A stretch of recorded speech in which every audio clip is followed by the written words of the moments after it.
She was a young mother trying to leave the street life behind. She wanted to set a good example for her daughter. She had already enrolled in college. She was trying to become a nurse. She really set her sights on a new life. But she would never get the chance. There was smoke coming out of the house. There apparently had been food burning on the stove. There was a trail of blood that led to her body. She was shot twice in her face. Had her life on the streets finally caught up to her? A lot of young people don't understand what comes with that lifestyle. Most of the homicides that I covered were related to drugs. Was it a more personal motive? She had no clothing from her waist down. Was she sexually assaulted? Or did someone see her new life as a threat? She had to leave him. He wanted to continue that lifestyle. And without her, he was nothing. December 20th, 1996. Christmas is just around the corner in Harrisburg, Pennsylvania, a city of 50,000, 2 hours west of Philly. Harrisburg is very interesting in that it is the capital city of the Commonwealth of Pennsylvania. So there are a lot of opportunities here, lots of jobs and state government. But then when you look within certain parts of the city, you do see where there are impoverished people. And in 1996, there are few places in Harrisburg more impoverished than the Allison Hill neighborhood. It's a community that has suffered, and they've been trying to revitalize it for many years, but unfortunately, a lot of criminal activity still happens there. There's a lot of drug abuse. There's a lot of panhandling, poverty. Socioeconomic status is pretty low. There's a lot of homicides in Allison Hill. You go there and neighbors are worried about their neighborhood. And for one Allison Hill resident, this afternoon brings a new worry. It's a little after noon when Iris Belcher's brother notices smoke coming from the home across the street where his sister Iris lives. He was really concerned about his sister.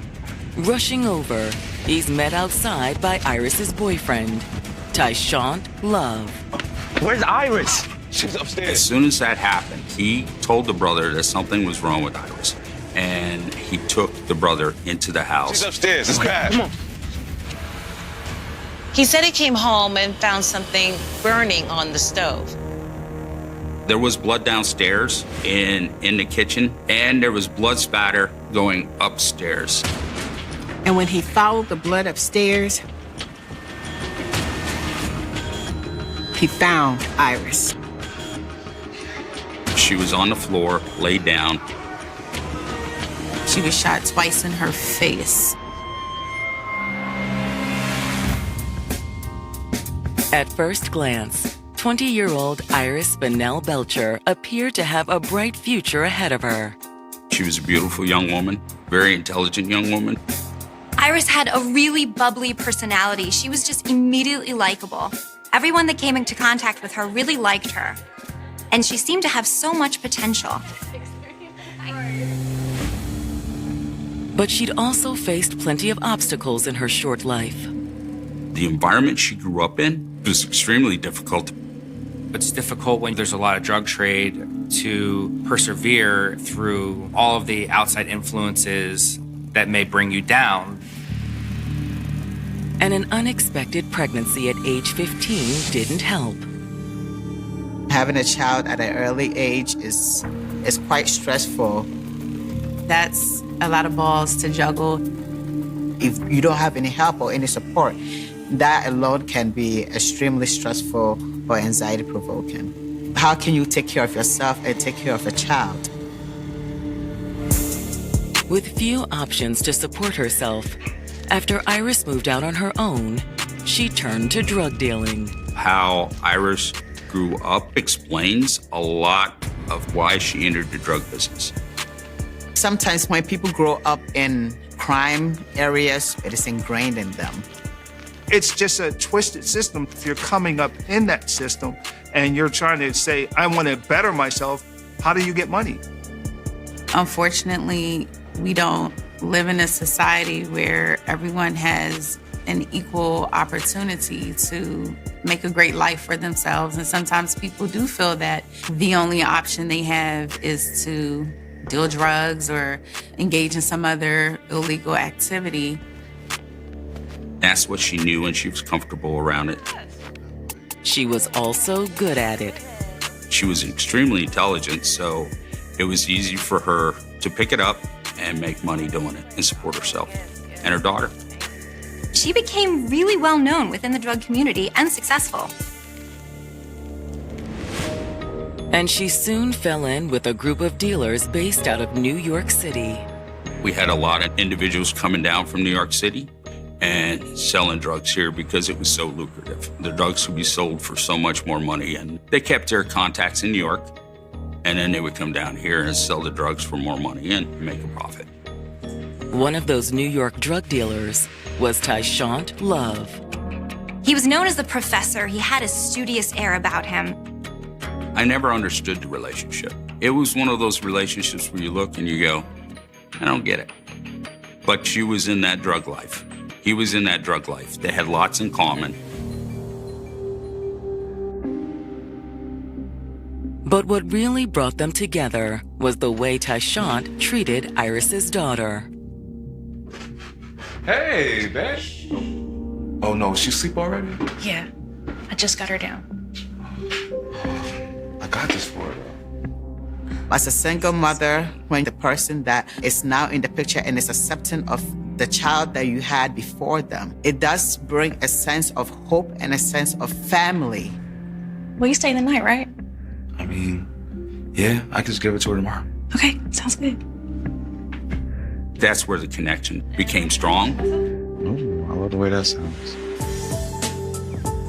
The thought of becoming a family also sparked a change in Iris. She wanted to better her life.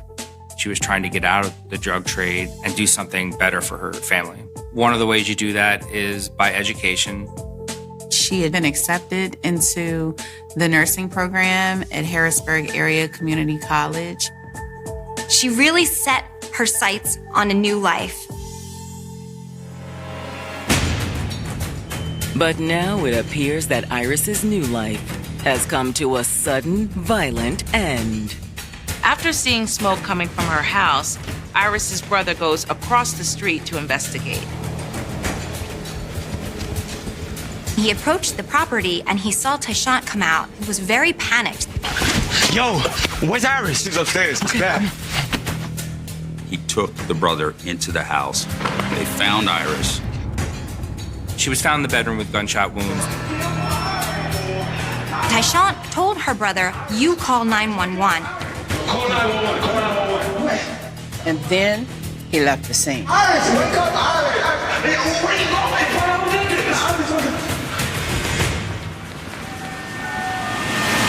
To make ends meet, single mother Iris Fennell Belcher was turning her life around. She wanted more for her life and for her daughter. She decided she wanted out of the game, and she applied and got accepted to nursing school. But now it's Iris who's in desperate need of medical attention.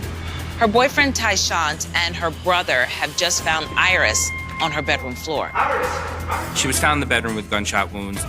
And then, after telling Iris's brother to call 911, Tyshant had run out the door. I'll be back. I'll be right back. Tyshant said something along the lines of, "I know what happened, and I'm going to go take care of it." Within minutes, sirens converge on the neighborhood. It's chaotic. There's a lot of police that show up.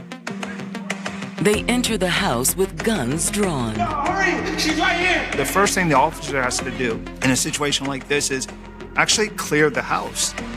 But all they find is Iris's body on the bedroom floor. She had two very close contact wounds, one going to the front of her mouth and one that went through her cheeks. And given her past, the victim is well known to the police. DOA on the scene, 20-year-old female, Iris Belcher, sent major crimes to the location. I knew her, and I actually kind of liked her. In this profession, you learn to hate the crime and not the person. The detectives work quickly to try and determine what happened. When we do an investigation for a homicide, we start at the body. And the way she was killed, 2 close-range shots to the face, it seems significant. That gives a very personal feeling to it, perhaps indicating that the killer was someone that she knew. Although, given the world she moved in, that doesn't rule out a drug-related murder. Maybe it was a rival dealer or an associate that double-crossed her. You don't see too many random killings. It's usually drug deal gone bad or, some kind of criminal activity. Tensions can certainly flare up as a result of that. However, there are also signs that suggest a different motive. Her legs were spread and her genitalia was exposed. The concern was that there was a sexual assault that took place. There were signs of a struggle. There was some furniture knocked over. Let's check downstairs. While the killer's motive is unclear, it's easy to see how the deadly attack progressed. Whatever was going on started in the kitchen. There was burnt food, which means that an attack possibly happened in the middle of getting ready for a meal. Then, based on the blood trail, it appears Iris's attacker dragged her upstairs. The detectives find a clump of hair on the stairs. They thought perhaps there was an altercation that happened on the stairs. And perhaps most tragic of all, there's a Christmas tree in the living room with gifts underneath. I'm sure she wanted to spend Christmas with her family, and to have her life tragically cut short 5 days before Christmas was gut-wrenching. Just as gut-wrenching as the task of telling Iris's brother that his sister is dead. He is devastated by this loss. And like the police, he suspects that her death could be drug-related. I kept telling her she's going to get herself killed. Iris's family really pleaded with her to leave the drug dealing. They were concerned for her safety. And the message had finally gotten through. Iris was trying to better her life by enrolling in nursing school. I really thought she was going to make it out. Whenever you have somebody who's a drug dealer and they decide to get out, you root for them. It's like the underdog, and you want them to succeed. Instead, it looked as if Iris's turnaround had been too little, too late. So you came over and found her? No, it was Tyshawn, her boyfriend. Speaking with Iris's brother, the police learned that Tyshawn was at the scene, but he left shortly thereafter. Did he say why? He just said he wanted to get whoever did this. So he knew who it was? That's what he said. The family knew she and Tyshawn were both involved in drugs, and that possibly this could have something to do with that. However, it's not the only possibility they have to consider. A lot of acts of violence originate from some sort of domestic altercation between romantic partners. And since Tyshawn was allegedly the person that found her, the detectives are going to have to rule him out. The detectives make finding Tyshawn their first priority. Dispatch. I need a bolo on Tyshawn Love. They issued a bolo, and he was found pretty quickly. Tyshawn Love was brought to the police department to be interviewed.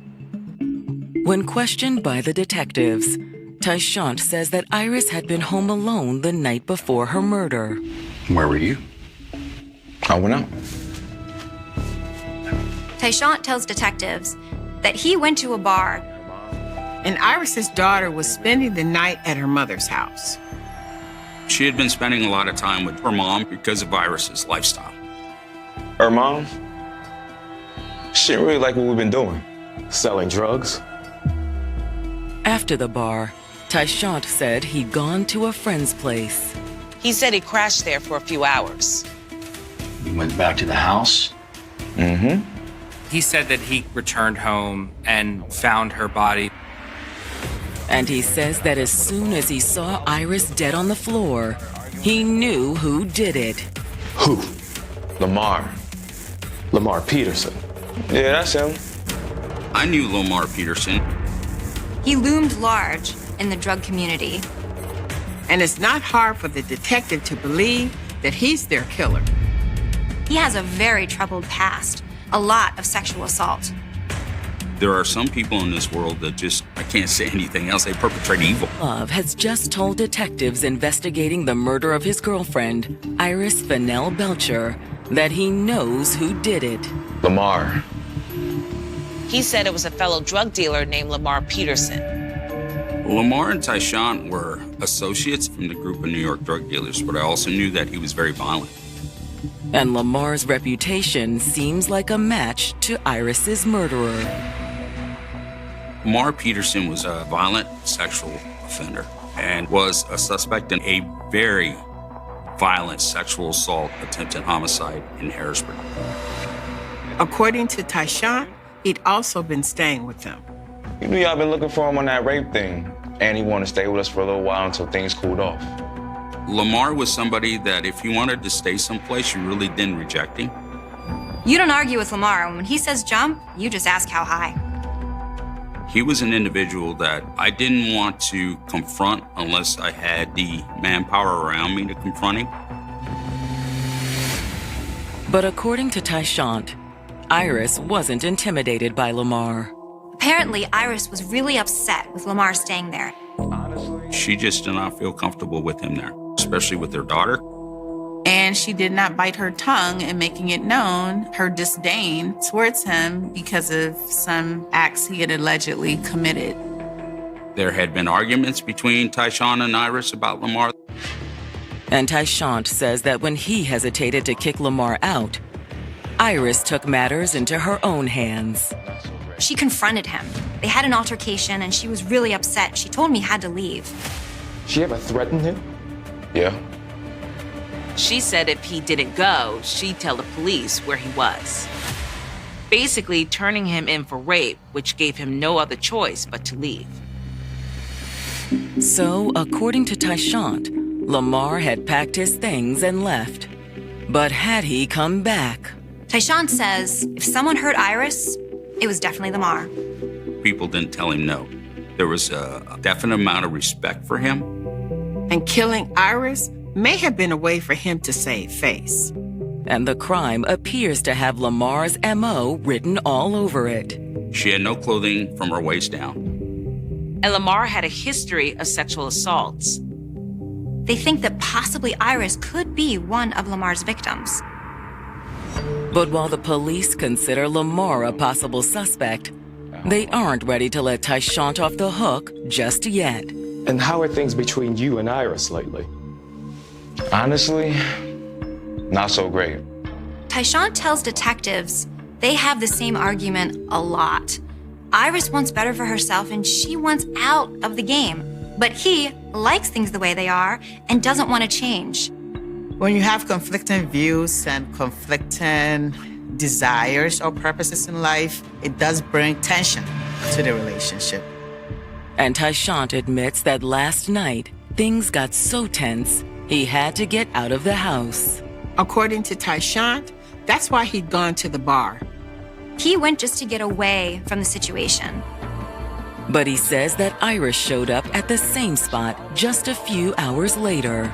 Tyshant became enraged. This was opposite of everything that she said. She said she wanted to stay home, but here she was at a bar. They really got into a fight. He stormed off, but when he looked back, Iris was gone. After that, Tyshant says he stayed at the bar to drown his sorrows. There was a woman there, Vanessa Ortiz. They were talking, they hit it off, and she eventually invited him back to her place. And that's where you spent the night? Yeah, but ain't nothing happened. Tyshant says they just stayed on the couch and watched a movie. But he woke up the next morning and he felt incredibly guilty. And at a little before noon, he'd headed home. He went to go smooth things over with Iris. But when he walked into the bedroom, he saw this heinous crime. And you had nothing to do with this? No, sir. He said that he loved Iris and he would never do that to her. And when police tracked down Vanessa Ortiz, it seems Tyshant is telling the truth. We found out that she was with Tyshawn Love that night. Tyshawn and Vanessa had met in a bar, and she said they then went back to her house to spend the night. While the detectives spend the next 48 hours searching for Lamar, the news of Iris's murder spreads across the city. In the mid-90s, there was no social media presence, really. There weren't cell phones like there are today, so people would get their paper in the morning and they would watch the nightly news to see what happened. And the details about Iris's death struck a chord with people. There are homicides that occur in the city where not even the news picks up on them. But Iris was not that kind of homicide. It was one of those that affected a lot of people. So there's a lot of pressure to solve this murder. And once the detectives track down Lamar, it looks like they're on the right track. They bring Lamar in and they realize something very interesting. We saw that there was blood on his boots. Detectives investigating Iris Belcher's murder have brought notorious drug dealer Lamar Peterson in for questioning. Iris's boyfriend Tyshant had previously told detectives that he believes Lamar killed Iris. Lamar Peterson. Yeah, that's him. And as soon as the detectives sit down with Lamar, they suspect Tyshant may be right. On his shoes, there's a splatter of blood. Also, he has a history of sexual assault, and Iris was found in a compromised manner that looks like it could be sexual assault. You start to put two and two together and say, okay, is this going to come out to 4? When the detectives ask Lamar about Iris's murder, he denies any involvement. Lamar says despite his troubled past, it was not him and he had nothing to do with her murder. She didn't threaten to turn you in? Man, she always saying stuff like that. Detectives try to press him further, but Lamar remains silent. He refuses to give them any more information. But they may not need him to. We noticed blood on your boot. Any idea how that got there? Lamar wouldn't talk, but because we saw that there was blood on those boots, we were able to take the boots of Lamar and we sent him to the Pennsylvania Police Lab.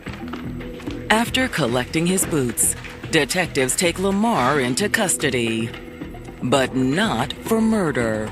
They hold him on the sexual assault charge that Iris supposedly threatened to turn him in on. But detectives are still waiting for the DNA results when they get Iris's autopsy report. The autopsy determined that she had been shot twice at extremely close range. The first one was through the cheeks. That probably wouldn't have killed her. Defensive wounds were indicated on her body. She was fighting back. And then she was killed with the one through the mouth. However, there is one surprise in the report. They determined there was no sexual assault. So it's very puzzling. Still, when the detectives get the DNA results on Lamar's boots back from the lab, they appear to be more than enough to seal his fate. The blood that was on that boots was Iris's.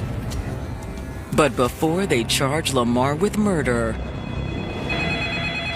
the detectives get an unexpected tip about Vanessa Ortiz, the young woman who was Tyshant's alibi. According to a tipster, Vanessa had been bragging to her friends about seeing the murder take place.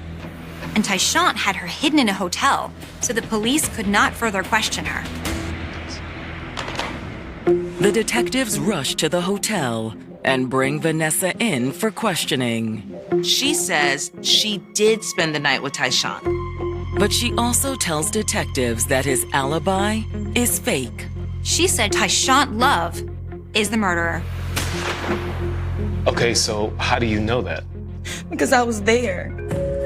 Vanessa tells detectives that on the morning after Tyshant spent the night, she accompanied him back to his place. They saw Iris cooking breakfast, and Iris was really upset that there was another woman in her home. Who is she? None of your business. She and Tyshant got into an altercation, and it became physical quickly. What do you mean none of my business? This is my house. No, this is my house. This is our house. No, it's not. I pay bills here. I'm the man here. At some point during this argument, he pulled a gun out from under the stove. Where I'm going now, huh? Okay, so you saw him shoot her? No. Vanessa claims that Tyshant pistol whipped her. He grabbed her by her hair, dragged her upstairs. And then Vanessa heard gunshots coming from upstairs. She knew that Tyshant had shot Iris twice. So you didn't actually see him do it? No. Then, according to Vanessa, Tyshant came back downstairs and they left. If anybody asks, I was with you last night and today. Got it? Come on. He was desperate. He needed an alibi because he knew everything was going to point towards him, and he used her. That was just an act of desperation because a young girl like that is the last person he should have used as an alibi. Then, after stashing Vanessa at a hotel, detectives suspect he went back home to stage the scene to further distance himself from the crime. He went back and took off Iris's pants. And then he pointed the finger at Lamar. Do you have any idea who would do this? Lamar. Tyshant was trying to ride the Lamar Peterson wave of violence, saying that Iris was just another one of his victims. But there was a weak link in his plan. Vanessa. This was overwhelming to her. There was no way she was going to hold that secret forever. There was no way she could do it. And her story matches the physical evidence at the scene. Vanessa's eyewitness account is enough for the detectives to take Tyshant into custody. We were able to get an arrest warrant. But he continues to stick to his story. His account was Lamar Peterson did this. Which means there's a lot riding on Vanessa. The government was heavily relying on her statements in order to convict Mr. Love. And as the case moved towards trial, the prosecutors suddenly had a big problem. Vanessa would not cooperate anymore. As prosecutors prepare to put Iris Belcher's boyfriend, Tyshant Love, on trial for murder, the case collapses when their star witness, Vanessa Ortiz, suddenly stops cooperating. She got subpoenaed to the courtroom multiple times, and she was not showing up. She had seen what happened to Iris, and she was terrified that it was going to happen to her, and she didn't want to talk. And without her testimony, the prosecution has no case. When it went to the prelim, the charges were dropped because Vanessa wouldn't testify. He becomes free again until such time that the government decides to refile the charges. This news hits Iris's mother particularly hard. She believed that it was Tyshant who murdered her daughter, and it had to be gut-wrenching for her. It is just the worst thing ever. I mean, it's just, I can only imagine what she was going through. When families are not able to have justice, it leaves them in a lot of emotionally distress. But even though they've dropped the charges, Tyshant is never entirely off the detectives' radar. When it comes to the crime of murder, there is no statute of limitations in Pennsylvania, and so those charges can always be refiled at a date in the future. Over time, is it that easy? No, it's not that easy. It was assigned to other detectives. They weren't able to make headway. But you still don't ever give up, especially if you believe that this case can eventually lead to something.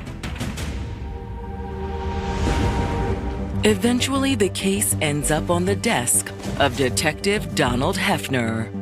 I was working several homicides at the time. A couple of them were cold cases, but I felt that this was a case that could be solved. And I decided to put my efforts into it. Sometimes you need another set of eyes to look at something from another point of view. Even if that means starting over from the beginning. I spoke to everybody I could. I mean, in these kind of cases, that's what you do. You kind of flip over every rock you can find to see what's underneath. And a lot of it is nothing, but sometimes it's something. After some digging, Detective Hefner develops a sense of just how tumultuous Iris and Tyshawn's relationship had been. Your relationship was pretty toxic. He was painted as jealous. Friends also said he was abusive. On the outside, it looked like Iris and Tyshawn had a great relationship. On the inside, it wasn't so great. There was a lot of arguing, a lot of fighting, which led to sometimes physical altercations. As time goes on, the brutality increases. Until Iris had reached her limit. I learned that she had told friends that she wanted to leave him. And since she was his connection into Harrisburg's drug world, Tyshawn couldn't have that. Iris brought him up in the social ladder, and without her, he was nothing. But that's not enough to file new charges. There's still one loose end that needs tying up. Lamar Peterson. We knew there was a problem with the case because of the blood on his boots and because of his violent behavior. And if Tyshawn even went to trial for the murder, defense was sure to use Lamar to raise reasonable doubt. What we couldn't verify is when that blood got on the boots. We don't know if there was another fight. We don't know if he was there when the gunshot occurred. We just don't know. And Lamar, by this time in prison for an unrelated crime, refused to say. I tried to close that loop, but Lamar wouldn't talk to me. Which once again means everything is riding on Vanessa Ortiz. Vanessa was the key. Will she talk now that some time has passed? I said to myself that there's a possibility that she is mature enough to talk about this, because I'm sure this has not left her alone. And since Vanessa has become a mother in the interim, there may be a way to reach her. You know Iris had a daughter, right? Yeah. Sometimes the empathetic side kicks in, and it's just messed up. This little girl has no mom. And I have information that can find this little girl some closure. She began opening up to me, and she started to relay details of what happened at that house. She also changes her story. She now says that she has seen Tyshawn shoot Iris. To get Vanessa to finally open up was a big step in trying to solve this homicide. In September of 2001, 5 years after Iris's murder, police arrest Tyshawn for a second time. But once again, as the trial date approaches, the prosecutors are faced with a problem. Vanessa is nowhere to be found. Only this time, they're prepared. They recorded her testimony, and they could use it in court.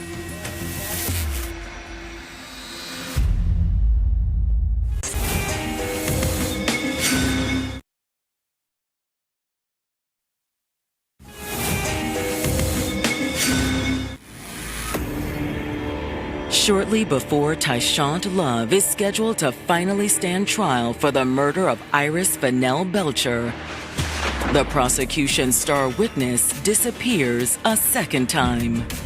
When Vanessa refused to cooperate, the first time that Tyshawn was supposed to stand trial, the prosecutors had been forced to drop the charges. Without her testimony, there was no way to bound the case over to trial. So the case had to be dismissed. But this time, the detectives and prosecutors are ready. They had recorded her sworn statement. And since it was all under oath, the prosecutors are able to use it in court when Tyshawn finally stands trial in September of 2005. Homicide happened in 1996, so it took 9 years for prosecutors to feel like they had enough evidence to take it to trial. In their open, the prosecutors portray Tyshawn as a vengeful boyfriend who refused to accept the end of a relationship. Iris was getting ready to leave him. She was enrolled in school. She was trying to turn over a new leaf, and she was trying to leave the drug life behind. She was also trying to leave her abusive boyfriend behind. When people who have experienced domestic violence are trying to get out, those are the most dangerous times. And when Tyshawn brought Vanessa to the home on the morning of the murder and an argument ensued, Tyshawn's anger boiled over into rage.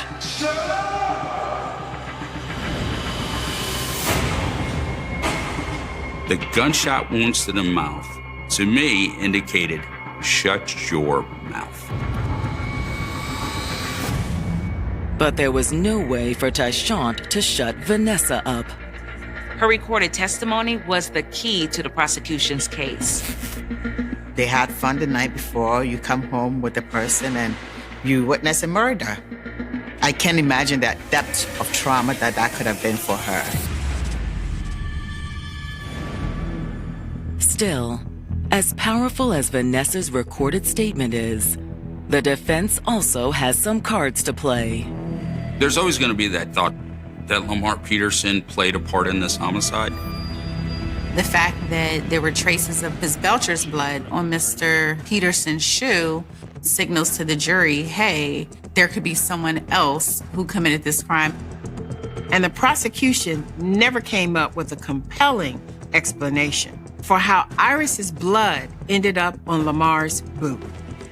I honestly think that Lamar Peterson was a witness to the violence. And because he was such a violent man, he just didn't care. So he saw what happened, and he was fine with it. But will questions about Lamar be enough for Tyshawn's acquittal? When a verdict is read, the jury finds him guilty of third-degree murder. In Pennsylvania, first-degree murder requires an intentional killing. There has to be premeditation. A second-degree murder, there is an underlying felony. And then third-degree murder, it's pretty much a killing with malice.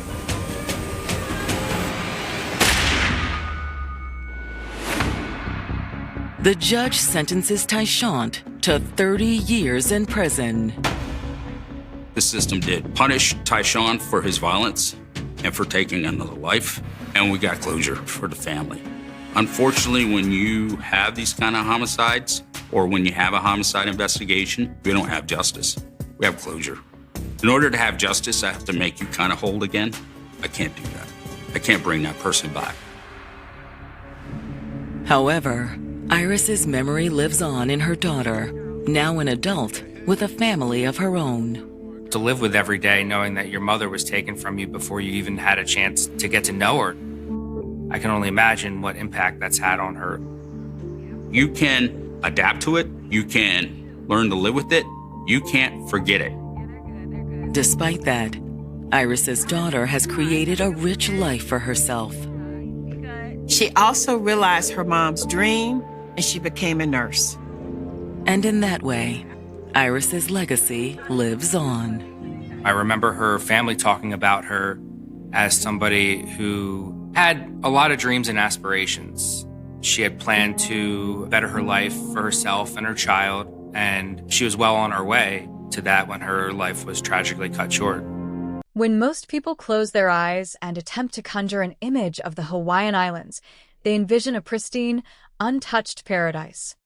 The mind easily drifts towards swaying palm trees, warm ocean breezes, stretches of white sand meeting crystal clear waters, and a pervasive, almost intoxicating sense of tranquility.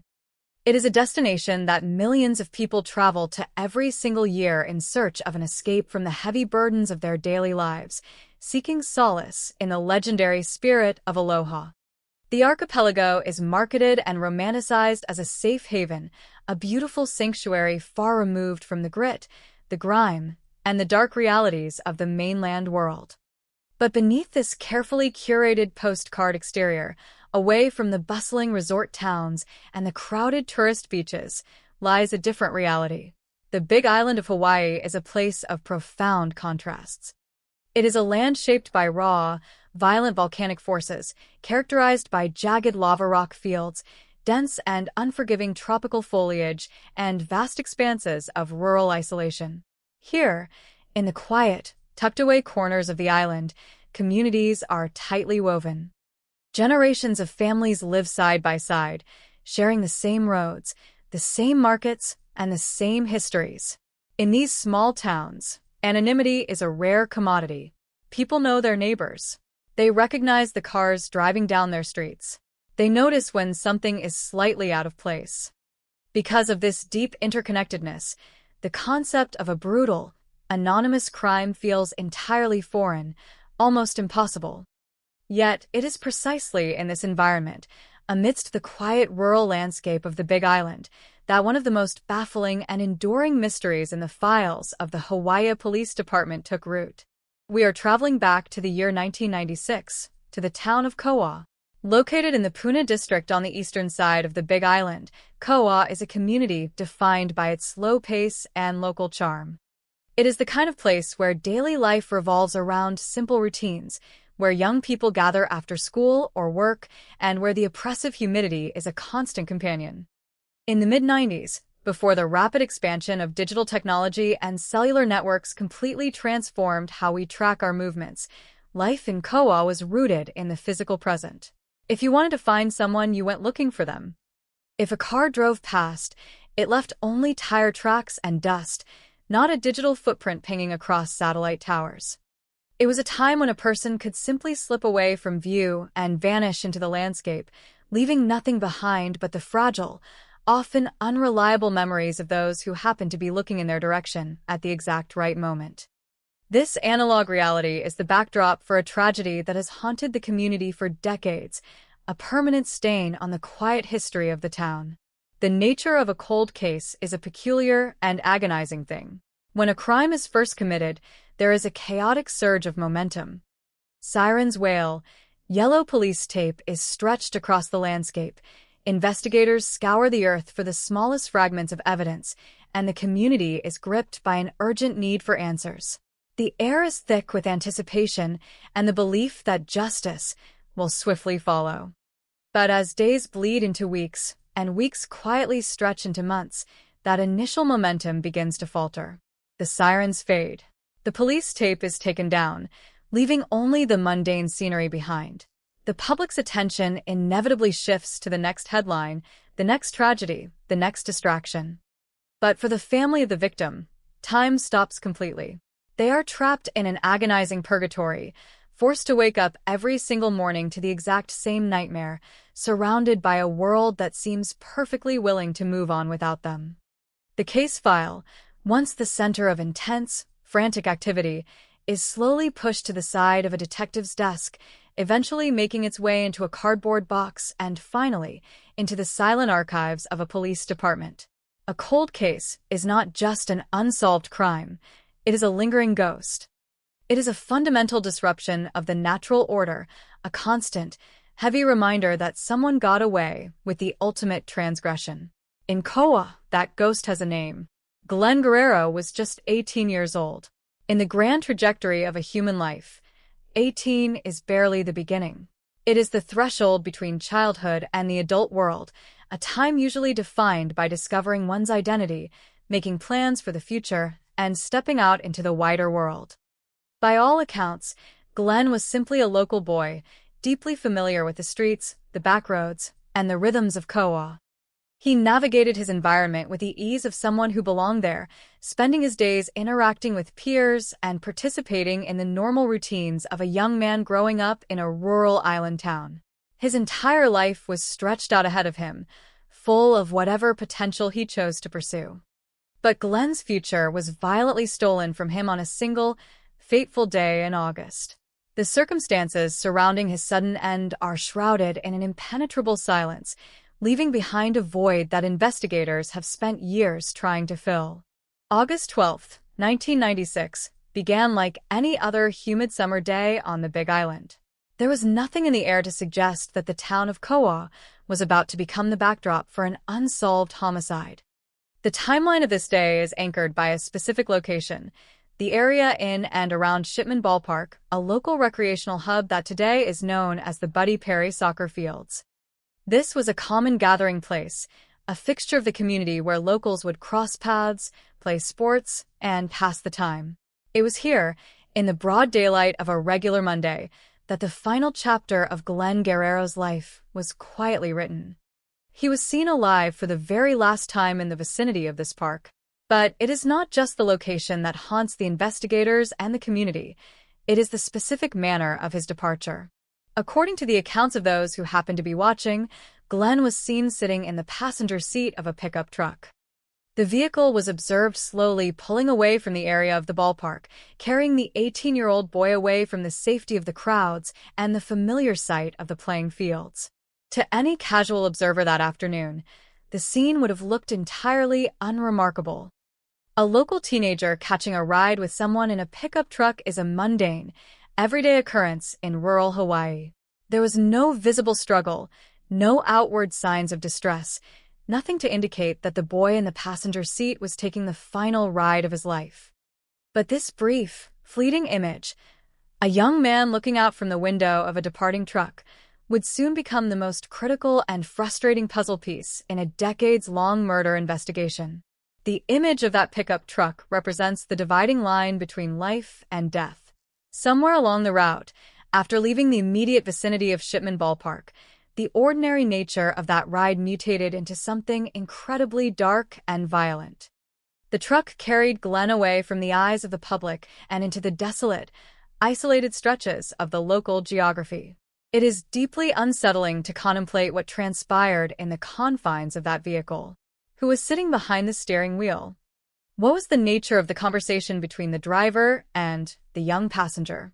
Was there an argument that suddenly escalated out of control, or was this a premeditated act, a trap set under the guise of a casual ride?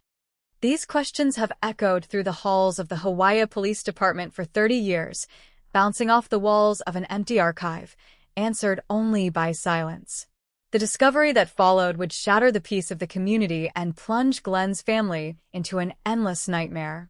Just hours after he was seen riding away from the ballpark, a grim discovery was made on a lonely, dusty dirt road situated just above the very same recreational fields. It was a secluded spot, far enough removed from the main thoroughfares to avoid casual traffic, yet terrifyingly close to the place where he was last seen. There, amidst the dirt and the overgrowth, lay the body of 18-year-old Glenn Guerrero. The local boy, with his whole life ahead of him, had been shot to death, left alone on a desolate path.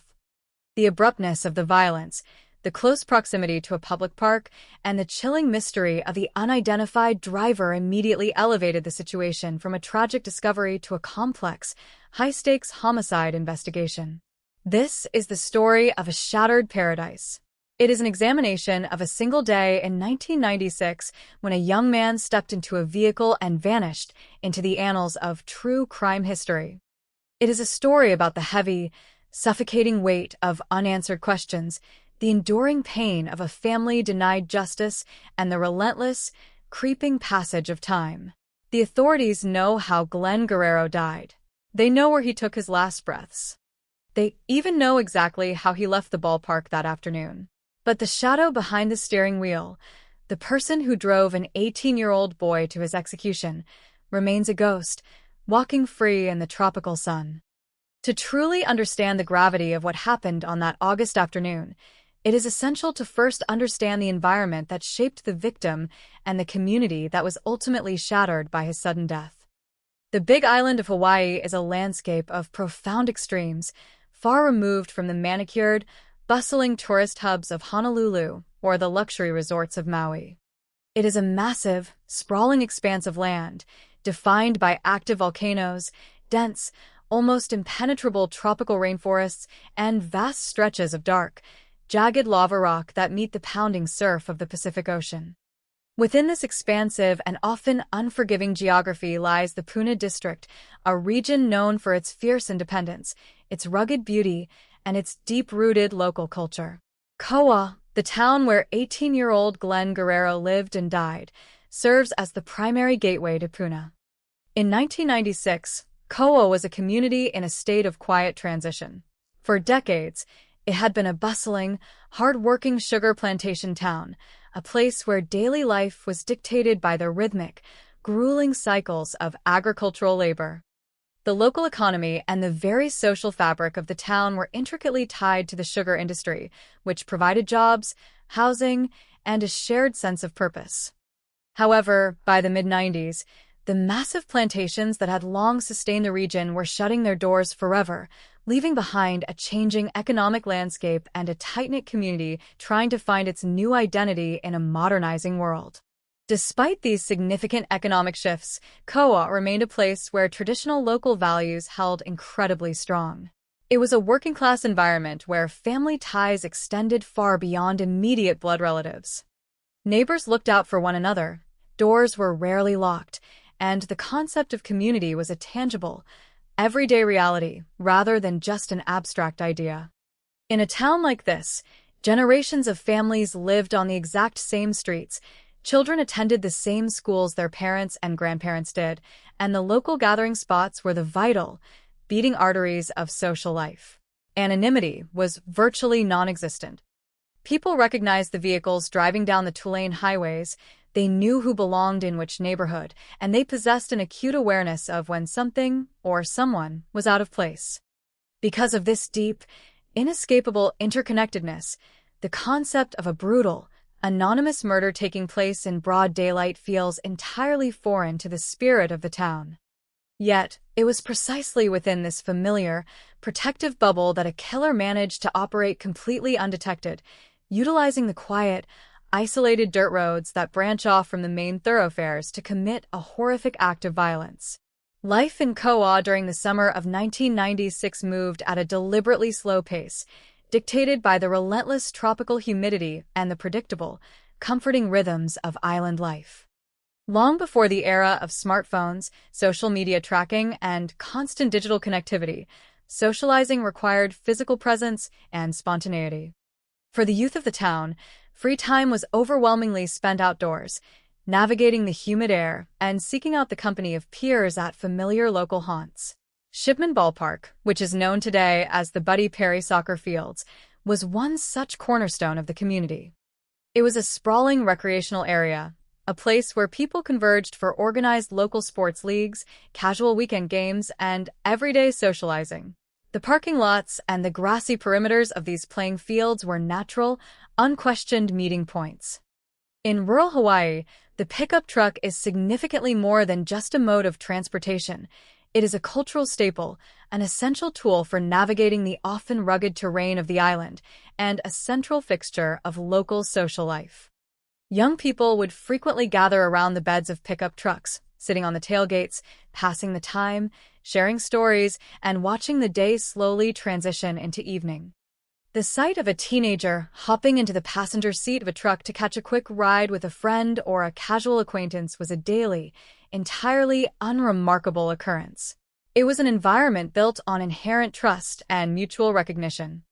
You knew the vehicles, you knew the faces behind the steering wheels, and you felt an underlying sense of absolute security within the invisible boundaries of your hometown. This was the specific world that 18-year-old Glenn Guerrero inhabited. It was his territory, his community, and the place where he should have been entirely safe from harm. Glenn was, by all available accounts from friends and family, a typical local boy. At 18 years of age, he was standing directly on the precipice of adulthood, navigating that brief, fleeting window of time between the structural confines of youth and the heavy, impending responsibilities of adult life.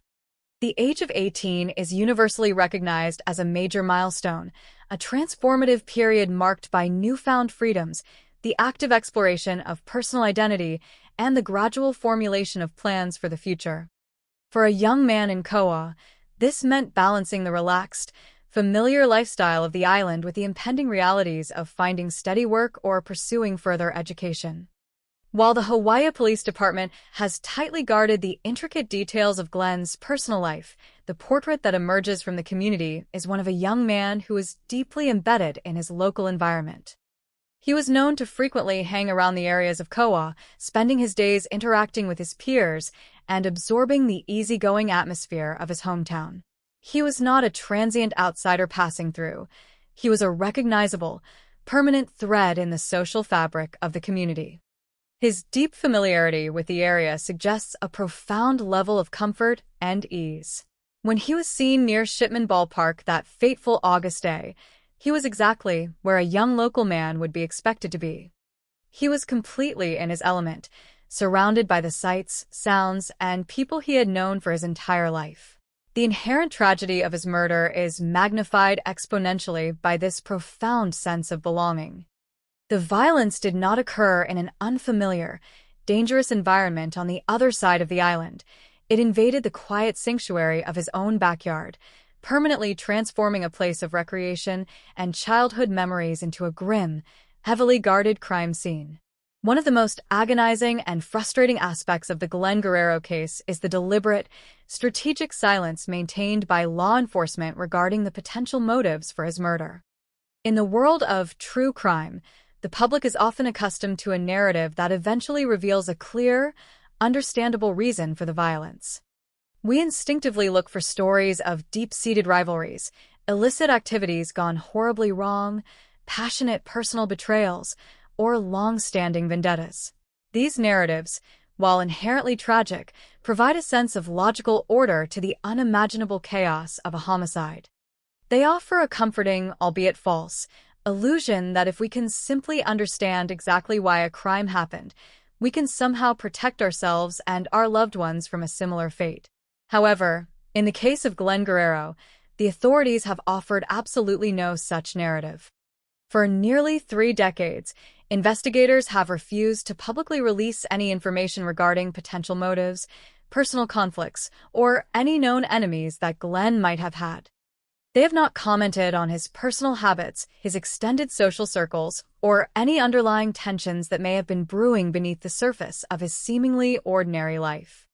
This is not due to a lack of effort, a lack of intelligence, or a sense of apathy on the part of the detectives assigned to the case.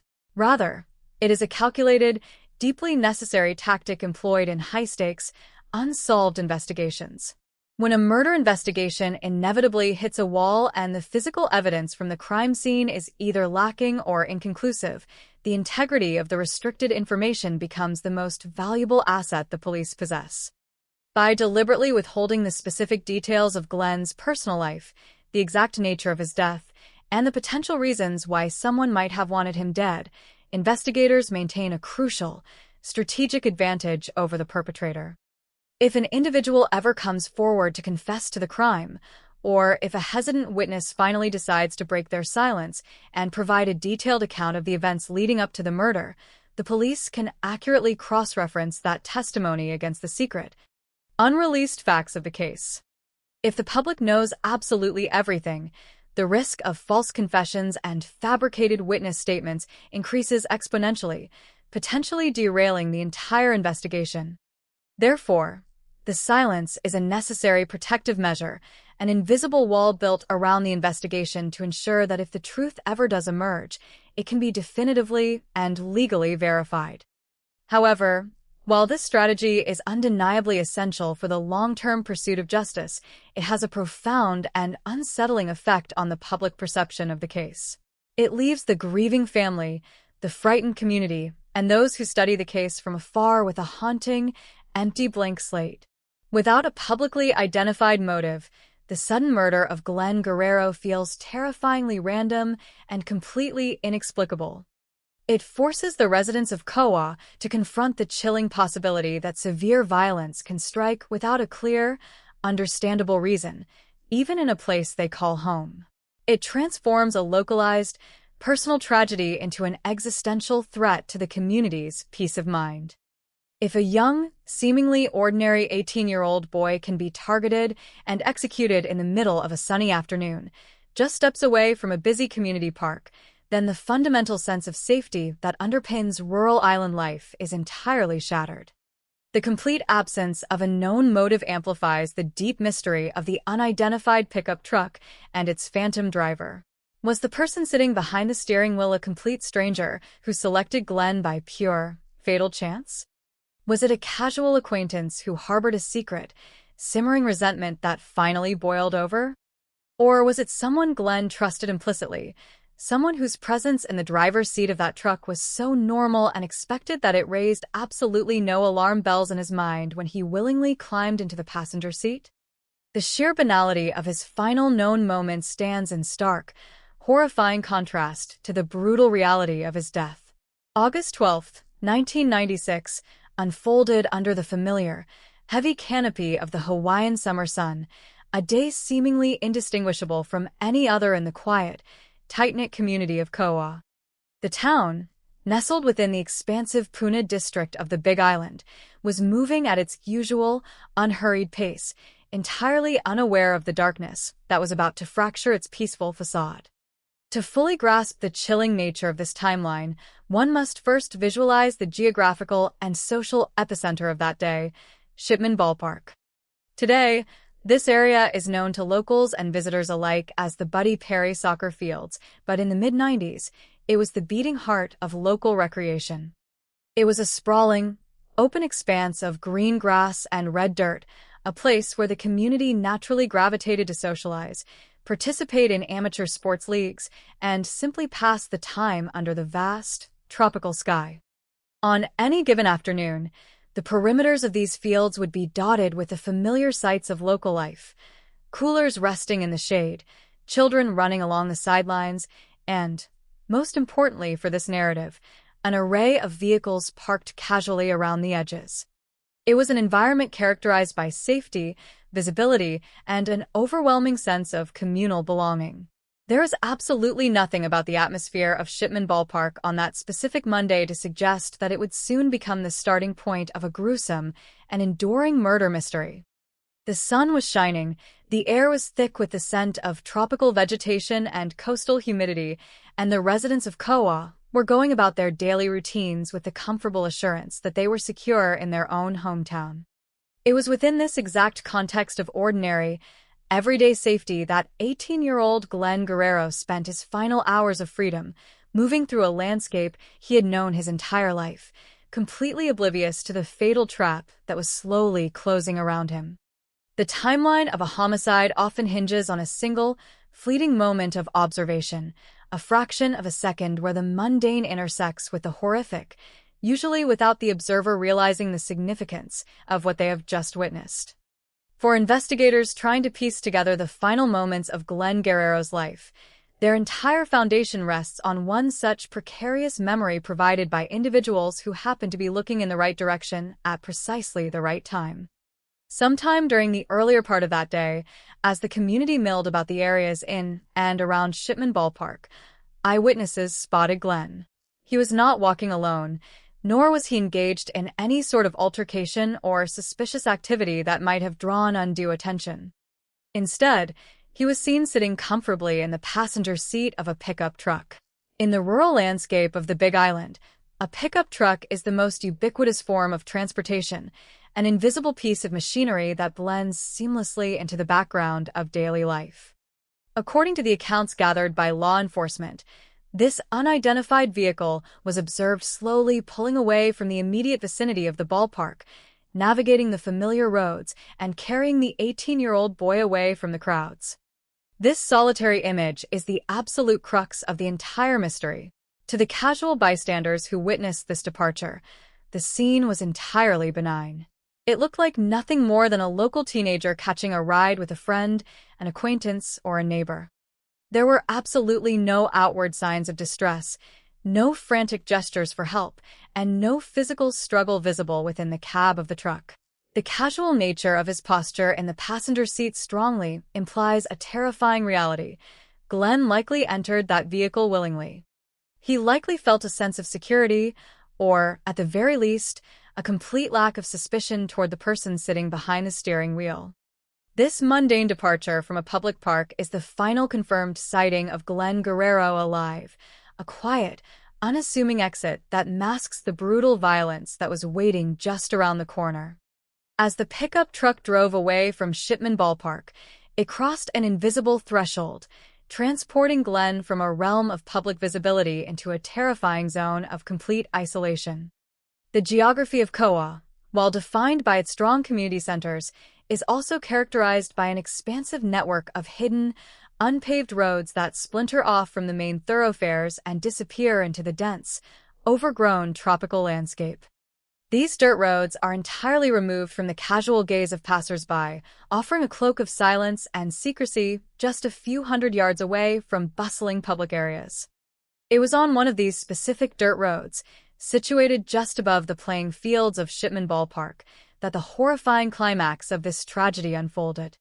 The psychological torment of this case lies heavily in the agonizing gap of time between when Glenn was last seen riding in the truck and when the violence ultimately occurred. What exactly transpired in the confines of that vehicle as it navigated away from the park and onto that secluded, dusty path? The absence of any reported struggle or disturbance suggests a deeply chilling scenario. The transition from a casual ride to a lethal confrontation must have been shockingly abrupt. Did the driver suddenly produce a weapon, catching the young man completely off guard? Was there a brief, terrifying realization on Glenn's part that he had been lured into an inescapable trap, or was the violence so swift and unexpected that he never even saw it coming? The sheer proximity of the murder site to the location where he was last seen alive is a horrifying detail. It indicates that the killer did not need to travel far to find a suitable location to commit an execution. They simply needed to move their victim just out of sight, exploiting the natural topography of the land to muffle the sound of a gunshot and conceal the horrific aftermath of their actions. The agonizing silence of that Monday afternoon was finally shattered at approximately 3:45 p.m., a specific timestamp that will forever be etched into the dark history of the Pune district. The illusion of a peaceful summer day evaporated completely when a local resident, likely navigating the area for routine purposes, stumbled upon a scene of unimaginable horror on that secluded dirt road above the ballpark. There, lying motionless amidst the dust, the volcanic rock, and the encroaching tropical foliage, was a human body. The profound shock of such a discovery in a place normally associated with recreation and quiet rural life cannot be overstated. Panic immediately set in as the authorities were notified, transforming the quiet afternoon into a frantic, chaotic convergence of law enforcement and emergency personnel. Sirens pierced the humid air as police cruisers and medical vehicles rushed toward the isolated path, their tires kicking up clouds of red dirt as they quickly moved to secure the perimeter.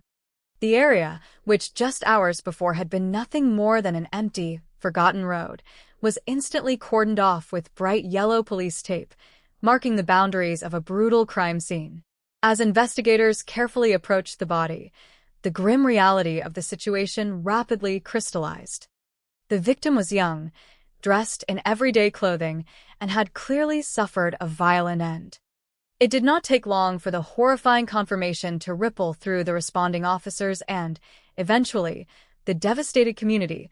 The victim was 18-year-old Glenn Guerrero, the very same local boy who had been seen casually riding away from the nearby ballpark earlier that exact same day. The arrival of the medical examiner marked the official transition of the event from a tragic discovery into a full-scale homicide investigation. As the forensic personnel carefully examined the remains of the young man in the fading afternoon light, the brutal mechanics of his death were laid bare. Glenn Guerrero had not succumbed to natural causes, nor was his death the result of a tragic, unforeseen accident in the rough terrain. The preliminary examination at the dusty crime scene, later confirmed by a thorough and meticulous autopsy, revealed a single, devastating truth: Glenn had been shot. The presence of a fatal gunshot wound instantly categorized the incident as a deliberate, intentional act of murder.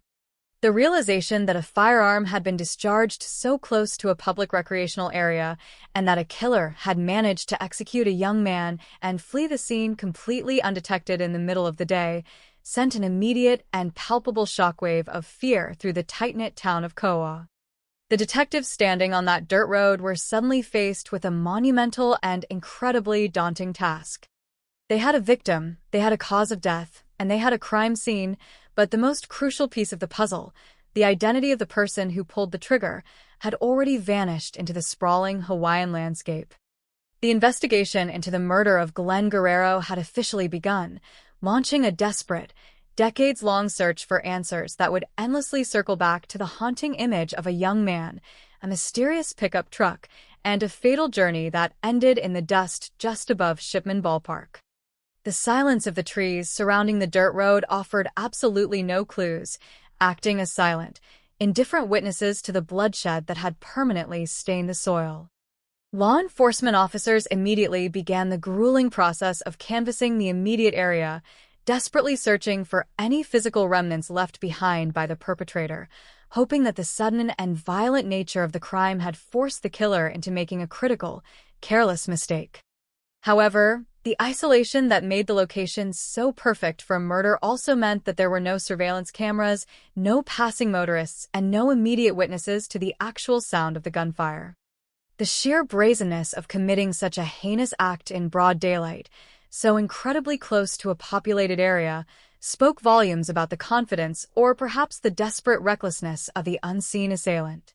As the evening shadows began to lengthen across the Shipman Ballpark, replacing the bright optimism of the morning sun with a heavy, oppressive gloom, the community of Kowa was forced to confront a terrifying new reality. A killer was walking freely among them, completely unidentifiable, having seamlessly melted back into the fabric of the town.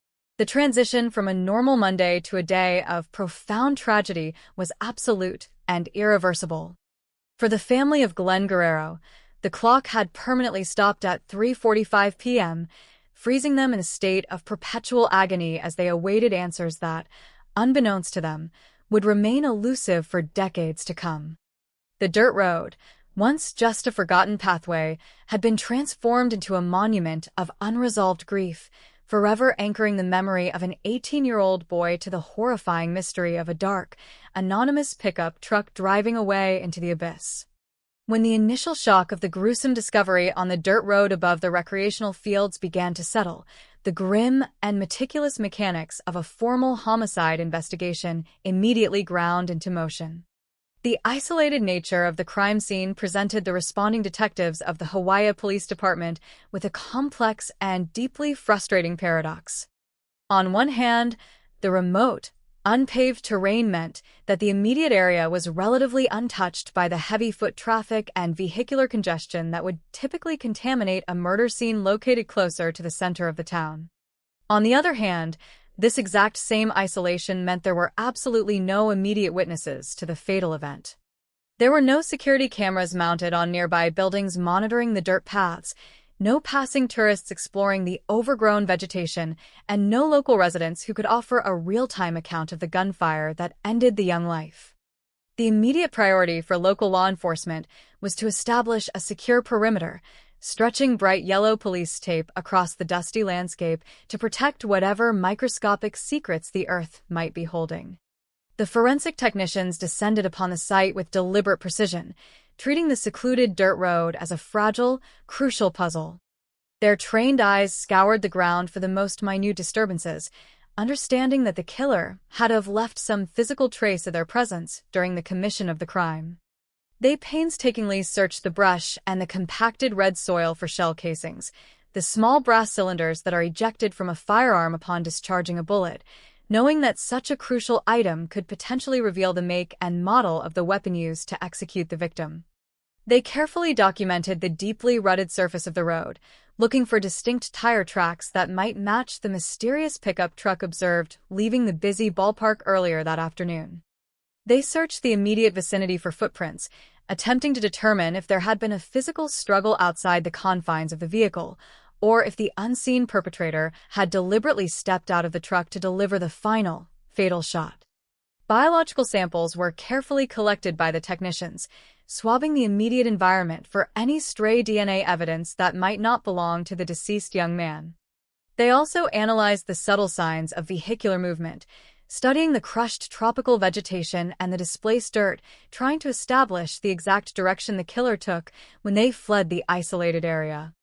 Every single blade of grass, every displaced volcanic rock, and every shadow on that dirt path was heavily scrutinized, forming the foundational forensic evidence of a case that was already proving to be incredibly difficult and devoid of easy answers.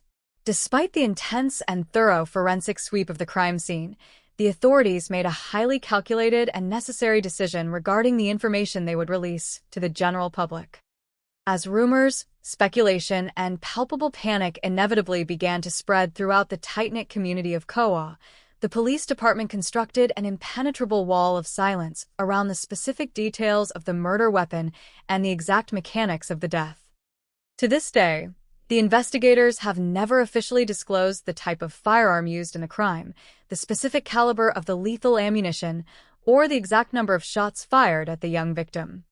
This extreme level of official secrecy is not a sign of a stalled or apathetic investigation, but rather a vital, strategic safeguard designed to protect the ultimate integrity of the legal process. In high-profile and emotionally charged homicide cases, investigators frequently encounter individuals who, for a variety of complex psychological reasons, come forward to falsely confess to horrific crimes they did not actually commit. Furthermore, actual perpetrators might attempt to inject highly misleading information into the community rumor mill in a desperate bid to confuse the authorities and derail the investigation.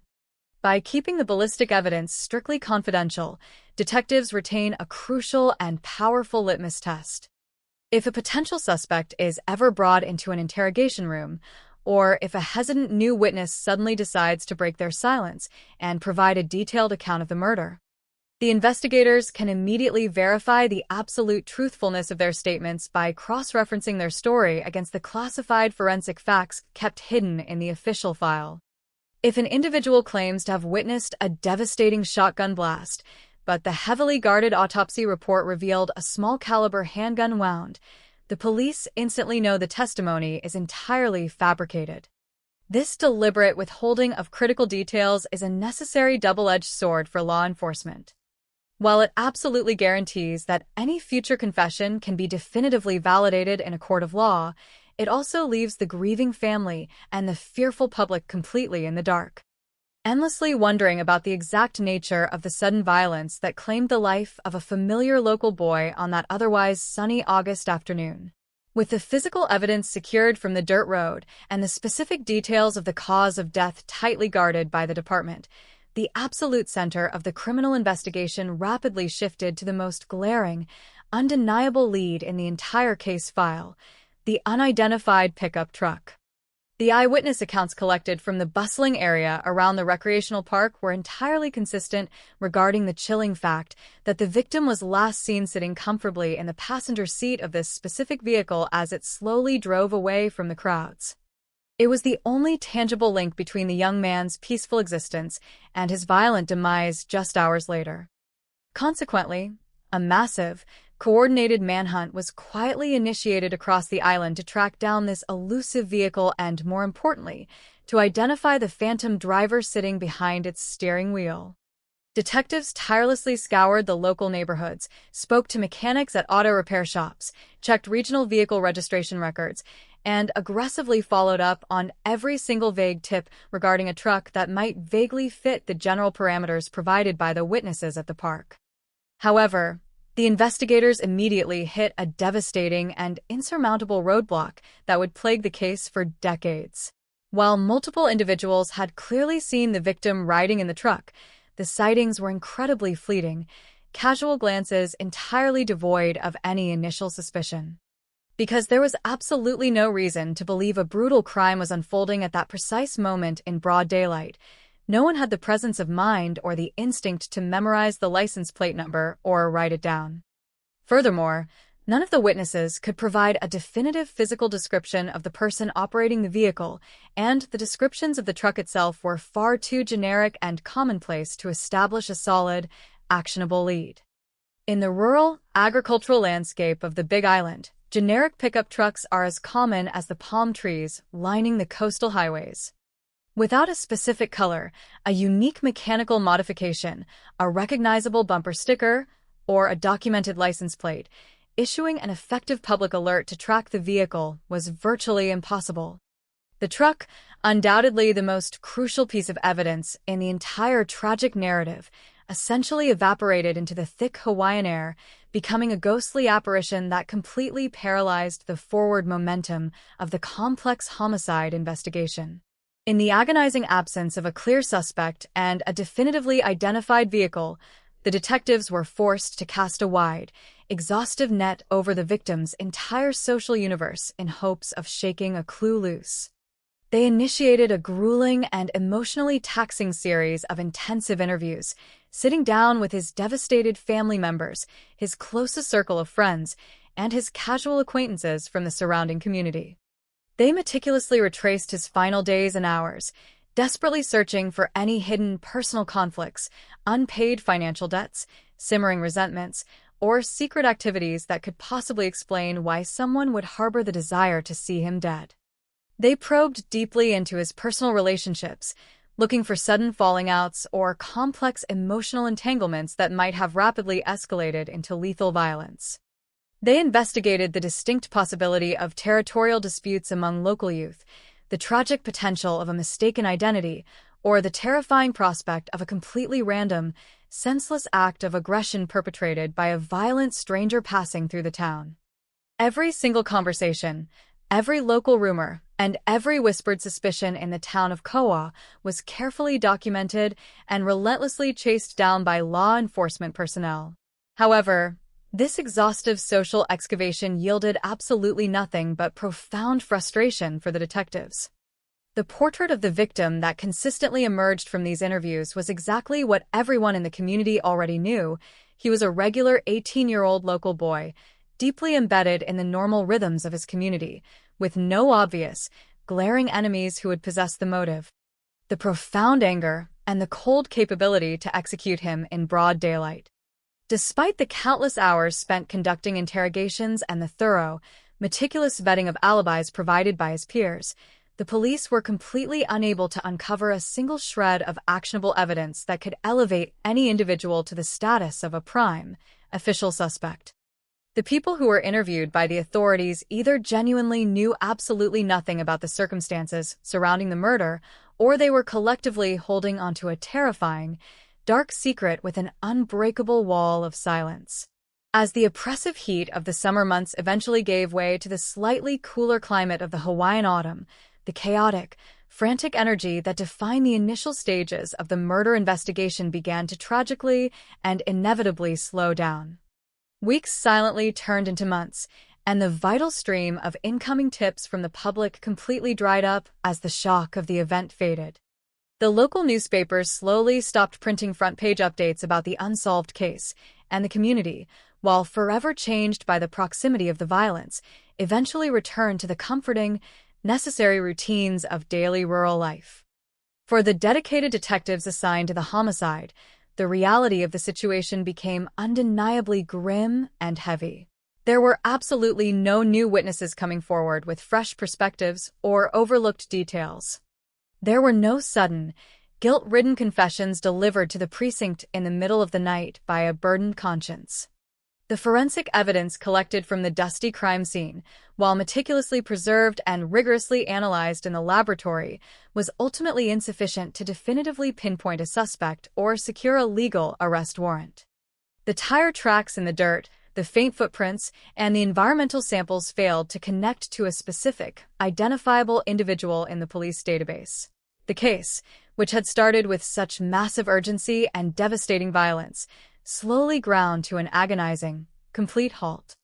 The meticulously organized binders filled with handwritten witness statements, graphic crime scene photographs, and heavily researched dead-end leads were eventually moved from the active desks of the investigators to the silent, dusty shelves of the police archives. The brutal murder of the young boy on the dirt road above the ballpark was officially transitioned into a cold case, a chilling administrative designation that signifies the absolute failure of immediate justice. This profound failure was not due to a lack of dedication, effort, or investigative skill on the part of the police, but rather the perfect, horrific storm of an isolated crime scene, a completely generic getaway vehicle, and an impenetrable community silence. As the years began to silently pile up, transforming into decades, the detectives were forced to rely on the faint, desperate hope that the relentless march of time, shifting personal loyalties, and the future advancement of forensic science might one day unlock the secrets hidden within the old evidence, finally revealing the true identity of the phantom driver who stole a young life and vanished into the tropical landscape without a single trace. In the traditional trajectory of a true crime narrative, the fifth act is almost universally reserved for the courtroom. It is the culminating space where the chaotic, terrifying fragments of a violent act are finally brought under the harsh, sterile lights of the judicial system. A trial offers a very specific, structural promise to the grieving family and the frightened community, the promise of a definitive resolution. It is a highly formalized environment where physical evidence is meticulously presented, where hesitant witnesses are compelled to speak their truths on the stand under oath, and where a carefully selected jury of peers ultimately delivers a binding verdict that attempts to re-establish the moral order of society. In a courtroom, the abstract, terrifying ghost of an unknown killer is finally reduced to a flesh-and-blood human being sitting behind a wooden defense table, permanently stripped of their protective anonymity and forced to answer directly for their horrific transgressions. For the loved ones left behind, the trial represents a grueling but entirely necessary crucible, a painful, exhausting journey that ideally ends with the possibility of closure, or at the very least, a comprehensive understanding of exactly how and why their lives were permanently shattered. However, in the tragic and enduring mystery of the murder of Glenn Guerrero, this crucial chapter simply does not exist. There has never been a heavy wooden gavel striking a sounding block to announce the beginning of formal legal proceedings. There has never been an impassioned prosecutor standing before a captive jury to lay out a compelling, chronological narrative of motive, means, and opportunity. There has never been a defendant sitting rigidly in a chair, forced to look into the devastated eyes of the family whose 18-year-old son was violently and permanently stolen from them. Instead of the cathartic, highly structured environment of a judicial proceeding, the victim's family and the tight-knit rural community of Koa have been cruelly condemned to an agonizing, perpetual state of limbo. The profound absence of a trial is a heavy, suffocating silence that continuously amplifies the raw trauma of the murder itself. It means that the individual who pulled the trigger on that isolated dirt road above Shipman Ballpark on August 12, 1996, simply walked away into the dense tropical landscape and successfully evaded the entire machinery of the criminal justice system. The horrifying reality of this evasion forces the surrounding community to live with a constant, deeply unsettling knowledge that a capable, cold-blooded killer seamlessly navigated their quiet streets, blended completely back into their local population, and entirely escaped any form of consequence. For the family, the lack of a trial is an open, bleeding wound that the passage of time completely refuses to heal. They are permanently denied the fundamental right to face the perpetrator, denied the necessary opportunity to hear full accounting of their son's final, terrifying moments, and denied the basic human comfort of seeing tangible justice served. They are left with absolutely nothing but an empty, echoing void, forced to carry the crushing, daily weight of their grief without any institutional acknowledgement or societal closure. The story of this investigation is defined not by dramatic courtroom revelations, but by the slow, painful accumulation of unanswered questions and the agonizing realization that the ultimate truth remains hidden just slightly out of reach. As the hot summer months following the murder slowly and relentlessly stretched into years, the frantic, urgent energy that initially characterized the police response inevitably began to dissipate. The physical reality of the active investigation underwent a depressing, bureaucratic transformation. The hot leads that once commanded the full attention of the entire detective bureau completely dried up, leaving the dedicated investigators with absolutely nothing new to chase. The meticulously compiled binders containing handwritten witness statements, neighborhood canvassing reports, and graphic crime scene photographs were carefully packed away into sturdy cardboard boxes. These boxes, heavy with the unresolved trauma of an executed teenager, were eventually relocated from the busy, active desks of working detectives to the quiet, climate-controlled, and dusty depths of the Hawaii Police Department's evidence archives. This transition from an active, daily pursuit to an archived cold case is one of the most heartbreaking administrative realities in law enforcement. It signifies a profound impasse, a reluctant, bitter admission that traditional investigative techniques have been completely exhausted without yielding a viable, prosecutable suspect. However, being officially classified as a cold case does not mean that the file is permanently closed, abandoned, or entirely forgotten by the authorities. In the silent archives, the physical evidence collected from the dusty dirt road remains meticulously preserved in sterile packaging, waiting patiently for the steady, inevitable march of scientific progress. Over the decades that immediately followed the 1996 homicide, the field of forensic science experienced massive, unprecedented, and revolutionary advancements. The analytical capabilities of DNA extraction, microscopic trace evidence examination, and digital ballistic fingerprinting evolved in complex ways that the original detectives could barely have imagined during the initial stages of the case. Because of these incredible technological leaps, the cold case detectives periodically pulled the heavy boxes back off the shelves, carefully re-examining the faded crime scene photographs and painstakingly re-evaluating the preserved biological samples and physical artifacts retrieved from the isolated environment. They submitted the old evidence to new, highly sensitive laboratory tests with the desperate, unwavering hope that modern technology could finally extract a microscopic clue, a hidden genetic profile, or a definitive ballistic match that was entirely invisible to the science of the mid-90s. The fundamental strategy of the department shifted from actively chasing down fleeting, unreliable tips on the streets of Kauai to relying entirely on the silent, objective truth of the preserved physical evidence. Yet, despite these periodic reviews and the repeated application of cutting-edge forensic techniques, the evidence consistently and frustratingly refused to surrender its hidden secrets. The dirt road where the young man was executed proved to be a remarkably sterile crime scene in terms of actionable, identifiable forensic material connecting to a specific individual currently existing in the law enforcement databases. The phantom driver of the mysterious pickup truck remained entirely out of reach, a resilient ghost somehow immune to the advancements of modern science. The immense frustration of these technological dead ends only deepen the profound tragedy of the case, highlighting the agonizing reality that even the absolute best scientific tools of the 21st century were seemingly powerless to break the impenetrable silence surrounding that fateful summer afternoon. Recognizing that forensic science alone could not bridge the massive gap in the investigation, the Hawaii Police Department eventually decided to implement a completely different strategy, one that relied entirely on the complex, ever-evolving nature of human psychology and the heavy, corrosive burden of long-held secrets. In January of 2017, more than 20 long years after the brutal murder initially sent shockwaves through the local community, the police department made a highly publicized, formal appeal to the citizens of the Big Island, actively pleading for new information regarding the unsolved homicide.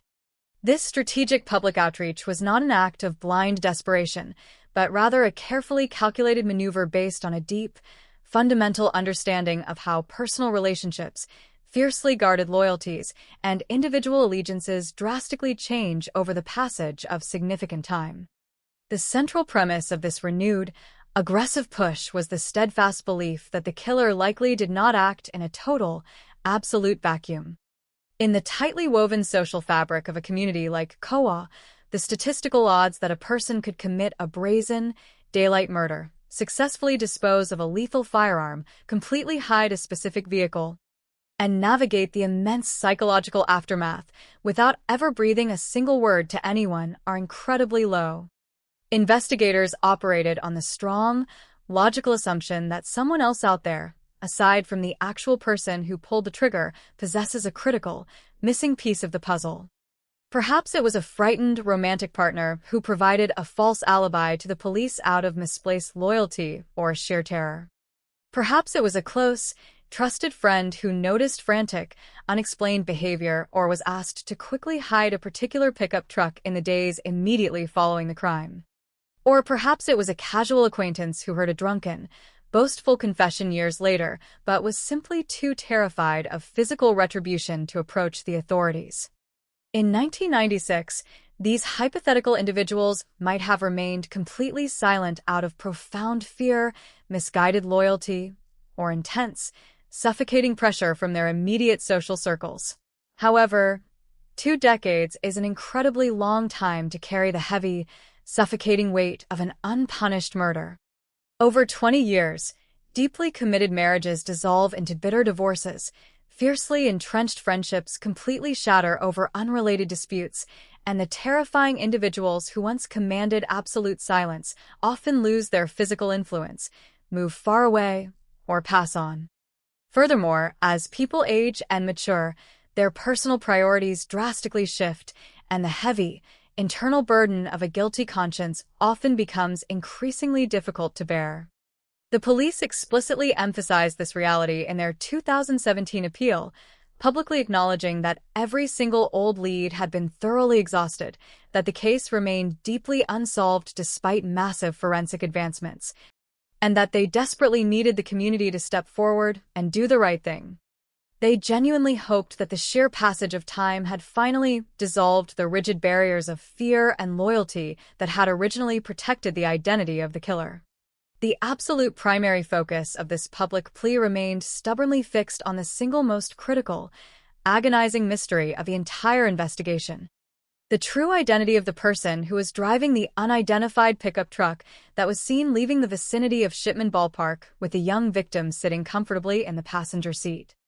The authorities essentially begged the public to carefully search their memories, to deeply reflect on old, circulating rumors, and to finally shed light on the phantom driver who orchestrated the fatal journey.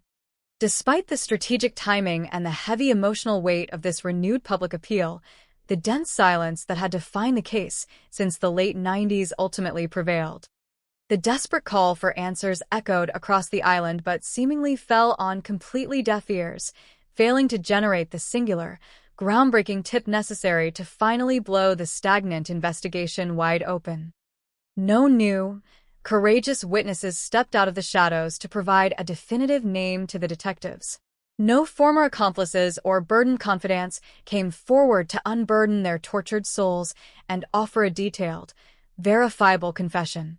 The calculated gamble on the shifting nature of personal allegiances and the crushing weight of time did not yield the desired result, leaving the dedicated investigators standing at the exact same frustrating impasse they had faced for over 2 decades. The absolute lack of a response to the 2017 appeal served as a chilling testament to the enduring power of the secrecy surrounding the crime. It demonstrated that whoever was responsible for the sudden violence, and whoever actively helped them cover their tracks, possessed an unwavering, terrifying resolve to take the truth with them to the grave. The complete failure of the public plea cemented the agonizing reality that the file would have to remain in the cold case archives, an open, bleeding wound in the history of the police department.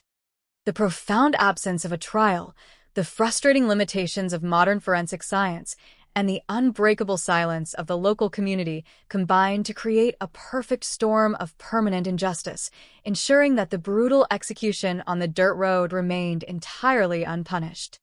The perpetually empty courtroom stands as a permanent, haunting monument to a young life violently stolen and a dark truth buried so incredibly deeply that neither advanced science nor the relentless passage of time has been able to bring it to the light. As we arrive at the present day, navigating the complex emotional and temporal landscape of the year 2026, a full 3 decades have passed since the violent afternoon that permanently claimed the life of 18-year-old Glenn Guerrero. 30 years is an agonizingly vast expanse of time, a massive generational shift that completely transforms the physical, economic, and social geography of any rural community. The quiet, deeply interconnected agricultural town of Kauai on the Big Island of Hawaii has inevitably evolved, growing and adapting to the relentless pressures of a modernizing world, while the specific physical location where the profound tragedy occurred, once a simple, dusty dirt road situated just above the bustling Shipman Ballpark, has been quietly and indifferently reclaimed by the encroaching tropical vegetation and the steady march of nature. The young teenagers who used to casually gather around the perimeters of those recreational fields in the mid-90s, the peers who navigated that fleeting transition between youth and adulthood alongside Glenn, are now fully grown adults, many with entirely new families and completely different lives of their own. Yet, despite the massive passage of time and the profound changes that have reshaped the surrounding island environment, the deeply unsettling reality of this case remains completely frozen in the summer of 1996. As of the official records maintained throughout 2024 and continuing unchanged into the current year of 2026, the Hawaii Police Department continues to classify the brutal murder of Glenn Guerrero as an open, active, and tragically unresolved cold case. There have been absolutely no arrests made in connection to the violent execution. There have been no formal indictments handed down by a grand jury, no criminal prosecutions initiated by the state, and absolutely no individuals officially publicly named as prime suspects by the investigating authorities. The true identity of the phantom driver who was last seen operating the mysterious pickup truck remains completely unknown, entirely shrouded in the exact same impenetrable darkness that descended upon the isolated crime scene 30 years ago. The individual who deliberately pulled the trigger and ended the life of an 18-year-old boy continues to walk completely free, having successfully evaded the entire machinery of the criminal justice system for 3 consecutive decades. This profound lack of judicial resolution creates a heavy, suffocating atmosphere of perpetual grief for the family and a lingering, quiet terror for the community. A constant reminder that a cold-blooded killer seamlessly integrated back into society without ever facing a single consequence for their horrific actions. However, the legal framework of the state of Hawaii offers one crucial, enduring beacon of hope in the face of this overwhelming darkness. There is absolutely no statute of limitations for the crime of murder. Unlike lesser criminal offenses that eventually expire and permanently shield the perpetrator from future legal accountability after a certain number of years have elapsed, the charge of homicide remains a permanent, inescapable liability. The administrative file concerning the death of Glenn Guerrero is not closed, it is not abandoned, and it has not been permanently discarded by the local authorities. It remains officially active, carefully preserved within the extensive archives of the police department, serving as a patient, waiting trap for the perpetrator. This permanent legal status means that the unseen killer can never truly experience absolute peace of mind. Every single day they wake up, they must carry the deeply terrifying knowledge that a sudden, unexpected advancement in forensic technology, a random traffic stop, or a sudden crisis of conscience from a former confidant could instantly resurrect the investigation and bring the full, crushing weight of the law crashing down upon them. The detectives who periodically review the faded documents and the preserved physical evidence operate under the unwavering conviction that any new piece of information, no matter how seemingly insignificant or incredibly old, possesses the latent power to finally shatter the 3-decade deadlock and identify the person responsible for the bloodshed. Despite this enduring administrative vigilance, the sheer volume of unanswered questions that continue to plague the investigation is truly staggering, representing a massive, agonizing void at the very center of the narrative. Foremost among these haunting inquiries is the absolute, central mystery of the unidentified pickup truck and the person sitting behind its steering wheel. Who was the individual driving that specific vehicle on the afternoon of August 12, 1996? The casual, entirely unforced manner in which Glenn was observed sitting in the passenger seat strongly implies a terrifying dynamic that investigators have never been able to definitively resolve. Did Glenn willingly enter that vehicle because he explicitly recognized the driver as a trusted friend, a familiar local neighbor, or a casual acquaintance from the tight-knit community of Koa? Or did he accept a ride from a complete stranger under seemingly benign circumstances, completely unaware that he was stepping into a carefully orchestrated, fatal trap? The exact nature of the relationship between the victim and the perpetrator remains the most critical missing link in the entire psychological profile of the crime. Furthermore, the absolute absence of a publicly identified motive continues to baffle law enforcement experts and torment the grieving family. Why was an ordinary 18-year-old boy, described by all who knew him as a typical local youth deeply embedded in his environment, targeted for such an extreme, calculated act of lethal violence? Was his sudden execution the tragic culmination of a deeply hidden personal dispute that spiraled completely out of control, a sudden and terrifying escalation of a territorial conflict, or something far more random and inexplicable? The complete silence surrounding the specific reasons for the murder forces the community to grapple with the deeply unsettling possibility that violence can erupt without any logical warning or comprehensible justification.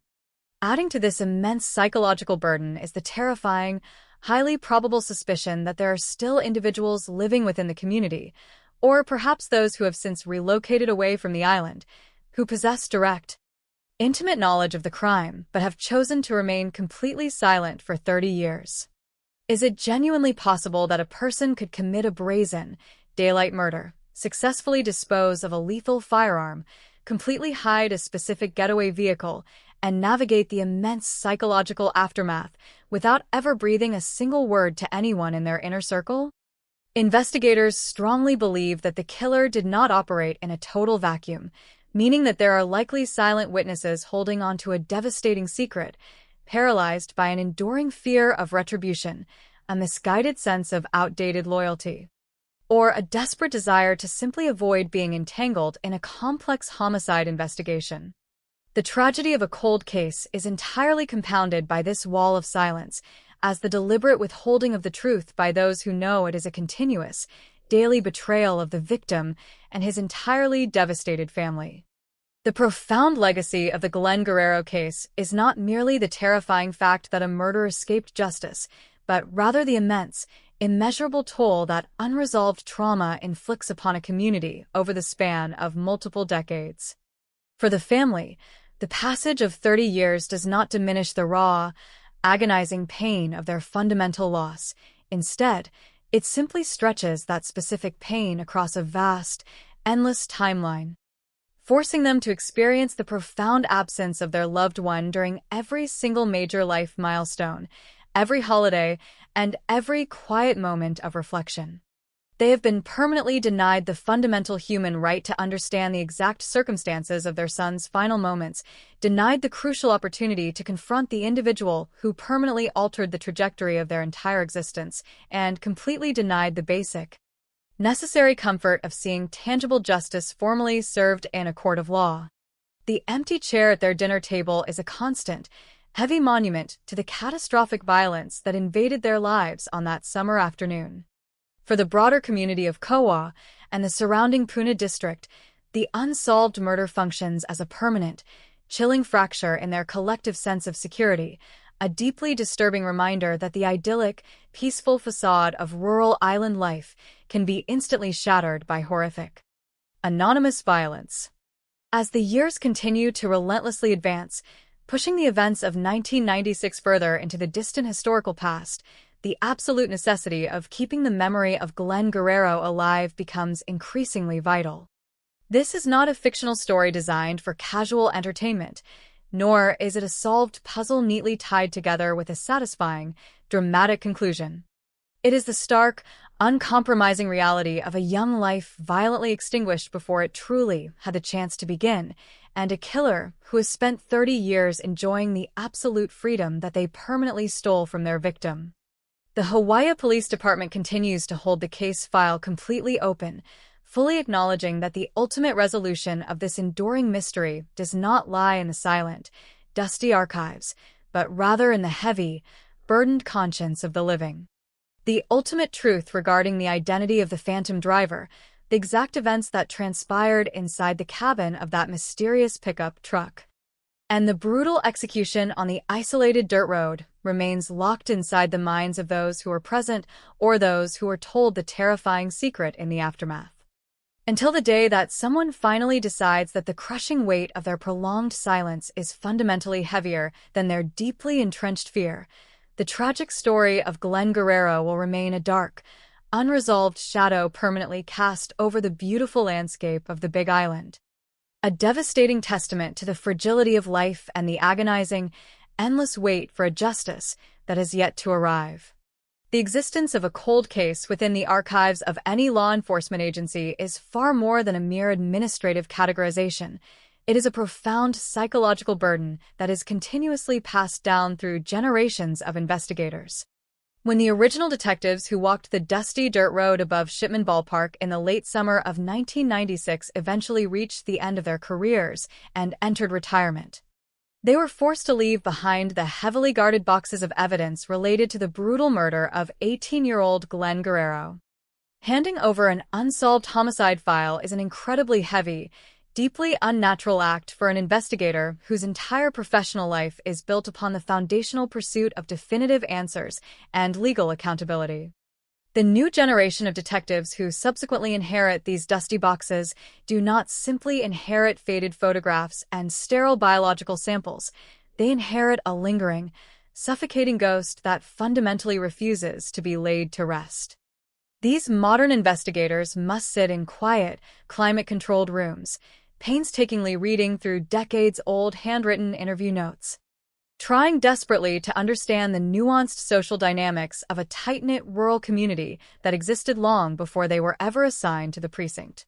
They are tasked with the nearly impossible challenge of bridging the massive, expanding chasm of time, attempting to apply contemporary forensic philosophies to a crime scene that was processed during a completely different era of investigative science.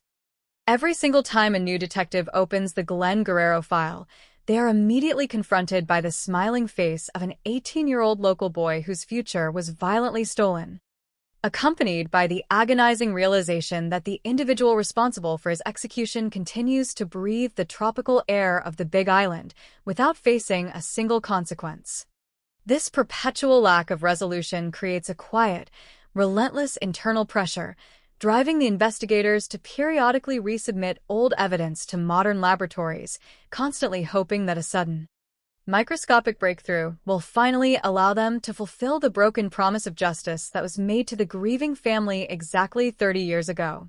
While the silent, unyielding evidence remains locked away within the sterile confines of the police department, the physical landscape of the Big Island has continued its relentless, unstoppable evolution.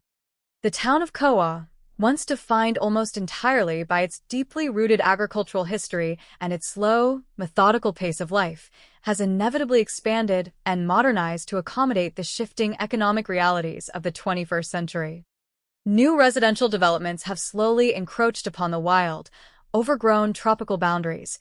The main thoroughfares have been widened to handle an ever-increasing volume of vehicular traffic, and the familiar community landmarks have undergone profound transformations. Shipman Ballpark, the exact location where Glenn was last seen alive sitting casually in the passenger seat of that mysterious, unidentified pickup truck, has been entirely rebranded and repurposed as the Buddy Perry Soccer Fields. The vibrant, chaotic energy of new generations of children playing on those fields entirely masks the dark, terrifying history that is permanently anchored to the surrounding geography. However, for the family of the victim and the older residents who vividly remember the paralyzing fear that gripped the community in the late summer of 1996, the physical transformation of the town offers absolutely no comfort. The isolated dirt road situated just above the recreational area, regardless of how much tropical foliage has grown over the original tire tracks or how much the surrounding environment has changed, will forever remain a sacred, blood-stained monument to a horrific act of violence. The physical geography of the island essentially acts as a massive, silent witness, deeply absorbing the trauma of the execution and permanently embedding the memory of the young victim into the very soil of the Puna district. No amount of urban development, community rebranding, or inevitable passage of time can ever truly erase the chilling reality that a cold-blooded killer utilized this specific landscape to orchestrate a flawless, unpunished murder, seamlessly blending the ultimate human transgression into the breathtaking, rugged beauty of the Hawaiian environment. There is a deeply entrenched, comforting societal myth that the sheer passage of time possesses a magical, intrinsic ability to heal all emotional wounds, gradually smoothing over the jagged edges of profound grief and eventually bringing a sense of peaceful closure to those who have suffered unimaginable loss. In the specific context of an unsolved, violent homicide, this popular platitude is not only demonstrably false, but it is also incredibly cruel to the families who are permanently left behind. For the loved ones of Glenn Guerrero, the past 30 years have not represented a steady, comforting journey toward emotional resolution. Rather, they have been a grueling, exhausting marathon of perpetual, suffocating uncertainty. When a murder is successfully solved and the perpetrator is rightfully imprisoned, a grieving family can at least attempt to begin the complex process of rebuilding their shattered lives, armed with the definitive knowledge of exactly how and why their child was taken from them. However, when a killer completely escapes the machinery of the justice system and vanishes into the ether, the grieving family is forced to endure a terrifying, endless psychological purgatory. They are permanently denied the basic, fundamental right to understand the final moments of their son's life, denied the opportunity to direct their overwhelming anger at a specific, identified individual, and denied the essential societal validation that comes from seeing a guilty verdict delivered in a court of law. Instead of experiencing the promised healing power of time, the family is forced to navigate every single holiday, every passing birthday, and every significant family milestone with a massive, agonizing void sitting permanently at the center of their existence. The unanswered questions continuously echo in their minds, creating a relentless, agonizing loop of terrifying hypothetical scenarios regarding the identity of the phantom driver and the exact nature of the lethal betrayal that occurred on that fateful Monday afternoon. The ultimate resolution of this enduring, 3-decade-old mystery fundamentally hinges on the complex, highly unpredictable nature of human psychology and the heavy, corrosive burden of deeply held secrets. Law enforcement experts uniformly agree that it is statistically almost impossible for an individual to commit a brazen, daylight execution, perfectly dispose of a murder weapon, permanently hide a specific getaway vehicle, and flawlessly navigate the subsequent 30 years without ever displaying a single sign of guilt or breathing a word to another human being. The authorities operate under the absolute certainty that there are specific individuals currently walking the streets of the Big Island, or perhaps living quietly elsewhere, who possess the exact information required to finally shatter the impenetrable wall of silence. These silent witnesses may have been closely romantically involved with the killer at the time. They may have been trusted confidants who were desperately asked to provide a fabricated alibi, or they may simply be casual acquaintances who overheard a drunken, boastful confession years after the crime was committed. In the immediate aftermath of the 1996 murder, these individuals likely remained completely silent out of a profound, paralyzing fear of violent physical retribution, or perhaps due to a fiercely misguided sense of localized loyalty to the perpetrator. However, the psychological weight of actively protecting a murder is an immense, fundamentally toxic burden that aggressively compounds over the span of 30 years. Personal relationships inevitably fracture. Previously terrifying individuals lose their physical intimidation and influence, and the internal compass of human morality often becomes much sharper as people age and approach the later stages of their own lives. The authorities are entirely dependent upon the desperate hope that the crushing, suffocating weight of this concealed knowledge has finally become entirely unbearable for someone, pushing them toward the realization that the fundamental necessity of justice drastically outweighs the outdated, irrelevant allegiances of the past. This brings us to the most critical, urgent and final plea to the public, a desperate call to action that extends far beyond the geographical boundaries of Kauai and reaches out to anyone who might hold the missing piece to this agonizing puzzle. The Hawaii Police Department has deliberately maintained this investigation as a completely open, active file because they fundamentally believe that the truth is still out there, waiting to be unearthed from the heavy shadows of the past. If you're listening to this narrative and you possess any information regarding the events of August 12, 1996, no matter how incredibly insignificant or seemingly trivial you might believe that information to be, it is your absolute moral obligation to step forward. You might remember a sudden, completely unexplained change in the behavior of a friend or family member during the late summer of that year. You might recall a specific individual who suddenly and desperately needed to sell, hide, or completely alter the appearance of a generic pickup truck in the days immediately following the highly publicized discovery of the body. You might have been told a dark, terrifying secret in absolute confidence many years ago, a secret that you have carefully guarded out of fear, loyalty, or a desperate desire to simply avoid becoming entangled in a complex police investigation. It is absolutely crucial to understand that the authorities possess the capability to receive this vital information completely anonymously, entirely protecting your identity while simultaneously utilizing your knowledge to finally initiate the legal machinery that has been stalled for 3 decades. The Crime Stoppers program and the dedicated tip lines established by the police department are specifically designed to bridge the gap between community knowledge and legal accountability, ensuring that you can finally unburden your conscience without fearing personal repercussions. 30 years is an agonizingly long time for a family to wait for answers, and it is an unacceptably long time for a cold-blooded killer to walk freely in the tropical sun.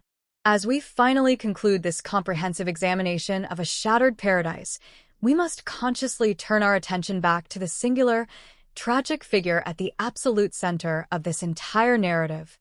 Glenn Guerrero was merely 18 years old, a young man standing on the very threshold of his adult life, deeply connected to his local community and entirely undeserving of the horrific violence that violently erased his future.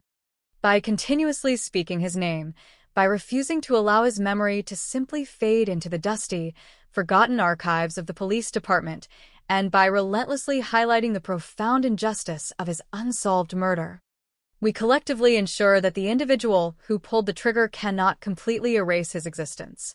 The isolated dirt road above the recreational fields in Kauai may have been silently reclaimed by the dense tropical vegetation, and the town itself may have irreversibly evolved into a modern era, but the demand for absolute truth remains completely unchanged.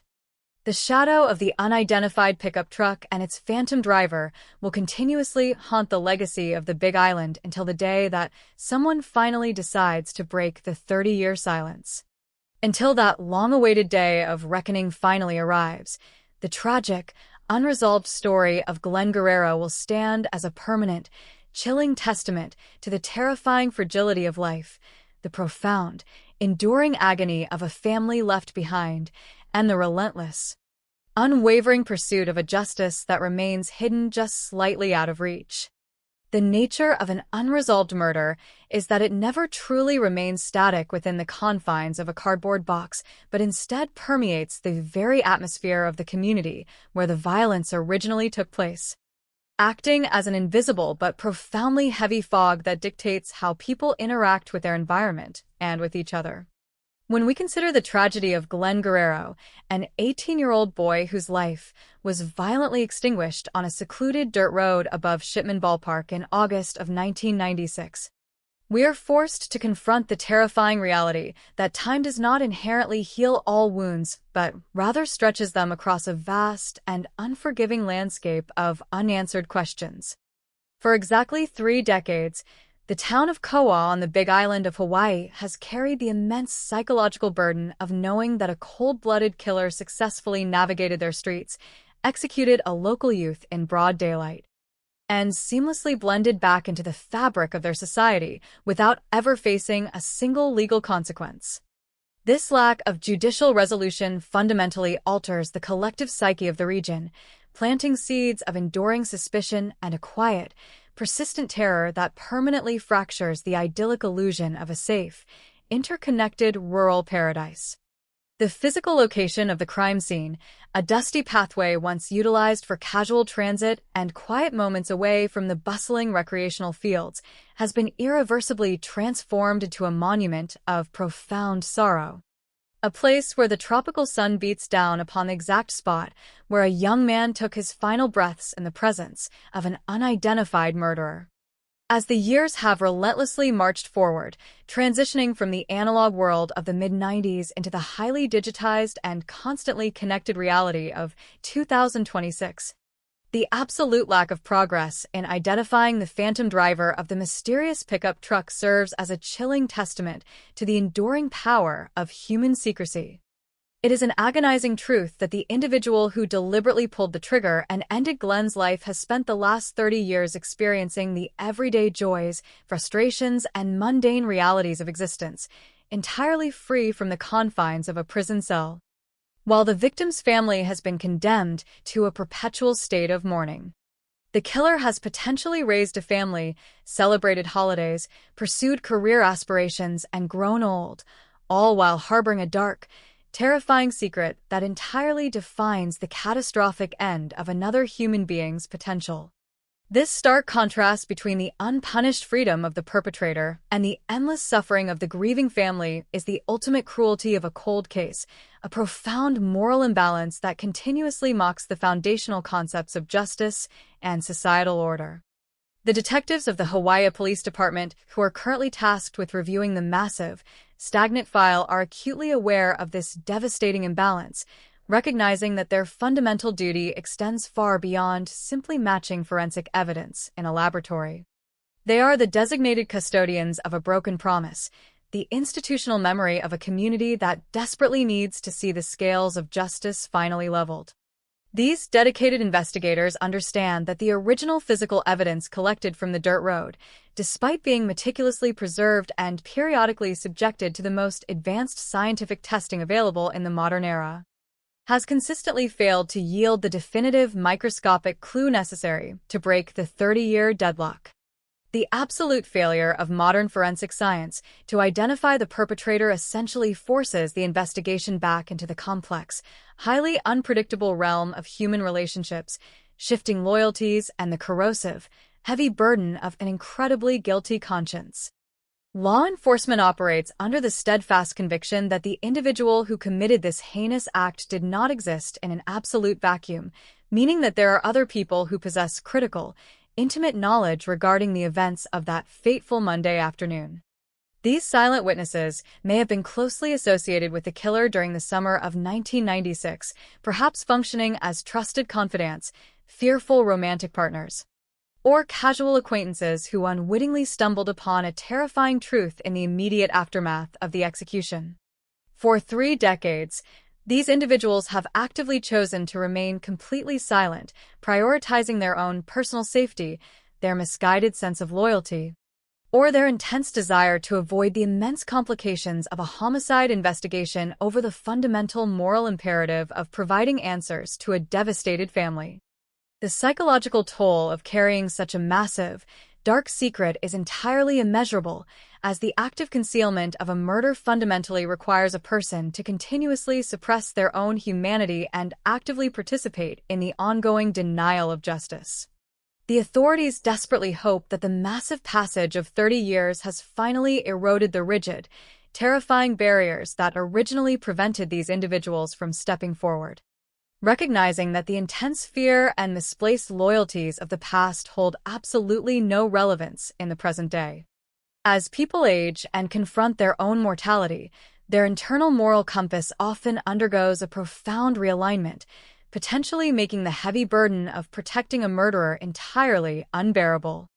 The police department's continuous, unwavering plea for public assistance is entirely rooted in this deep understanding of human psychology, serving as a constant reminder that it is never too late to unburden a tortured soul and finally do what is right.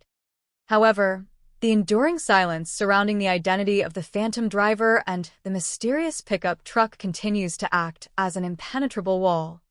deeply frustrating the investigators and endlessly torturing the loved ones who are desperately waiting for a resolution that always seems to remain just slightly out of reach. We must deeply reflect upon the sheer magnitude of what was permanently lost when the trigger was pulled on that isolated dirt road. Glenn Guerrero was not merely a name written on a manila folder in a police archive. He was a living, breathing young man with deeply held aspirations, a profound connection to his local environment, and an entire lifetime of experiences stretched out before him. His sudden, violent death created a massive, expanding void that instantly consumed the hopes and dreams of his entire family, replacing their vision of his future with an endless, agonizing nightmare of unanswered questions. Every single milestone that his peers have achieved over the past 30 years, from establishing careers to building their own families, serves as a heartbreaking reminder of the absolute finality of his absence. The profound injustice of his murder is not just a localized tragedy confined to the geographical boundaries of the Big Island. It is a universal violation of the fundamental social contract that binds humanity together. A terrifying demonstration of how easily a life can be extinguished without any logical justification or subsequent accountability. By continuously revisiting the precise details of his final day, by scrutinizing the chilling image of his departure in the passenger seat of that unidentified vehicle, and by relentlessly questioning the immense silence that continues to protect his killer, we collectively refuse to allow his memory to simply fade into the indifferent abyss of history. We actively push back against the terrifying notion that a person can commit the ultimate transgression and completely escape the consequences, demanding that the unseen forces of justice eventually catch up to the individual who shattered the peaceful facade of Koa.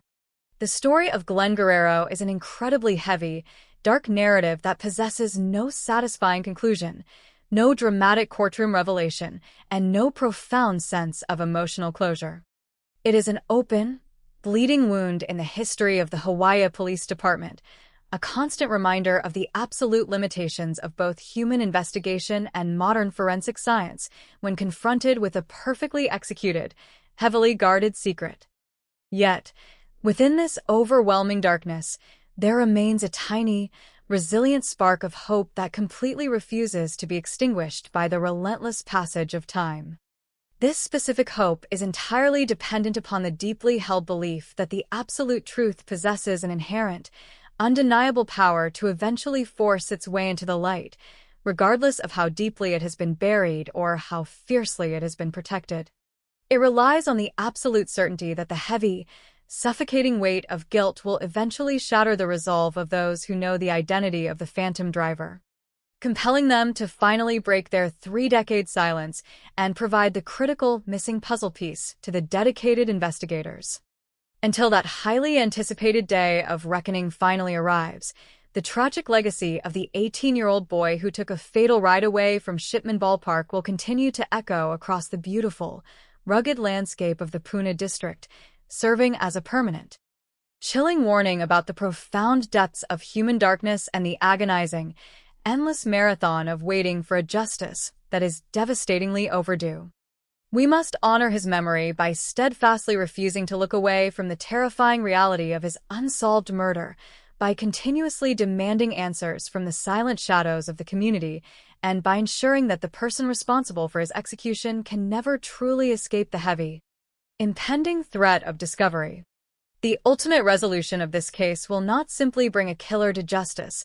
It will finally restore a critical sense of moral balance to a community that has spent 30 years living in the terrifying shadow of a perfect, unpunished crime.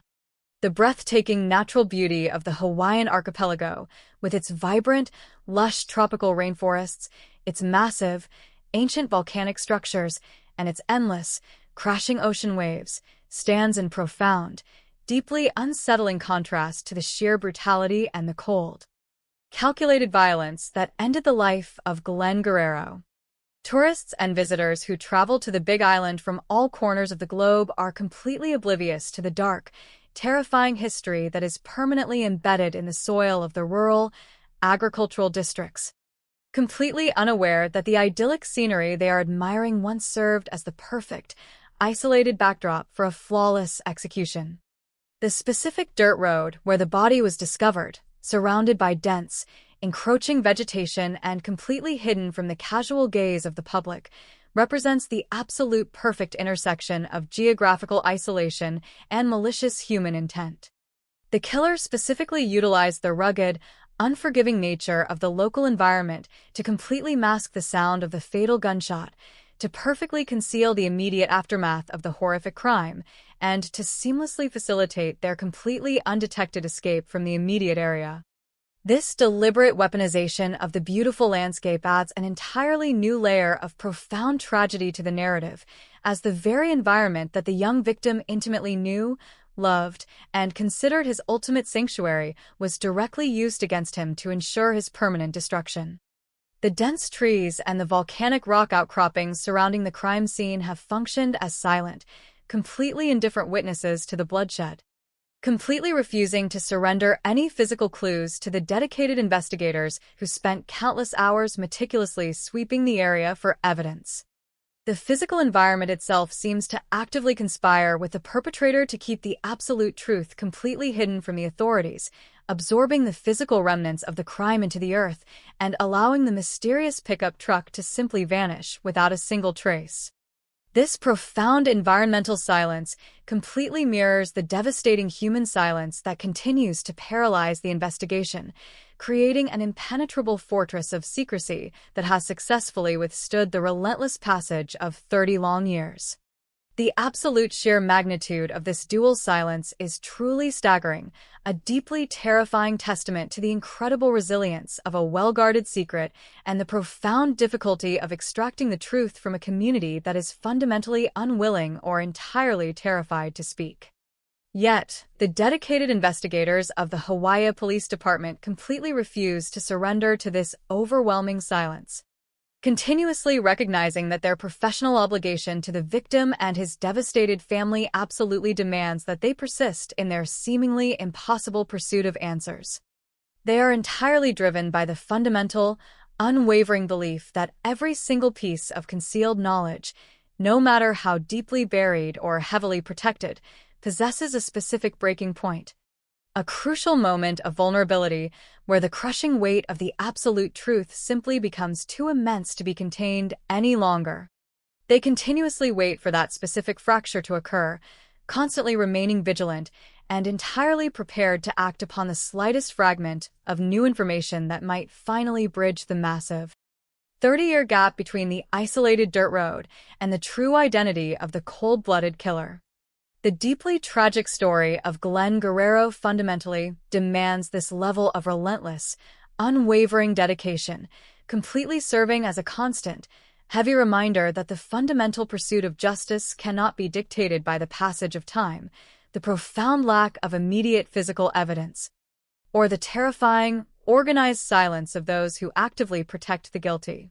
We must completely commit ourselves to keeping this narrative absolutely alive, constantly ensuring that the phantom driver of that unidentified vehicle knows that they have not been forgotten, that their horrific actions have not been forgiven, and that the complete, devastating truth of what they did on that summer afternoon will inevitably catch up to them, finally bringing an end to the agonizing, 3-decade wait for accountability.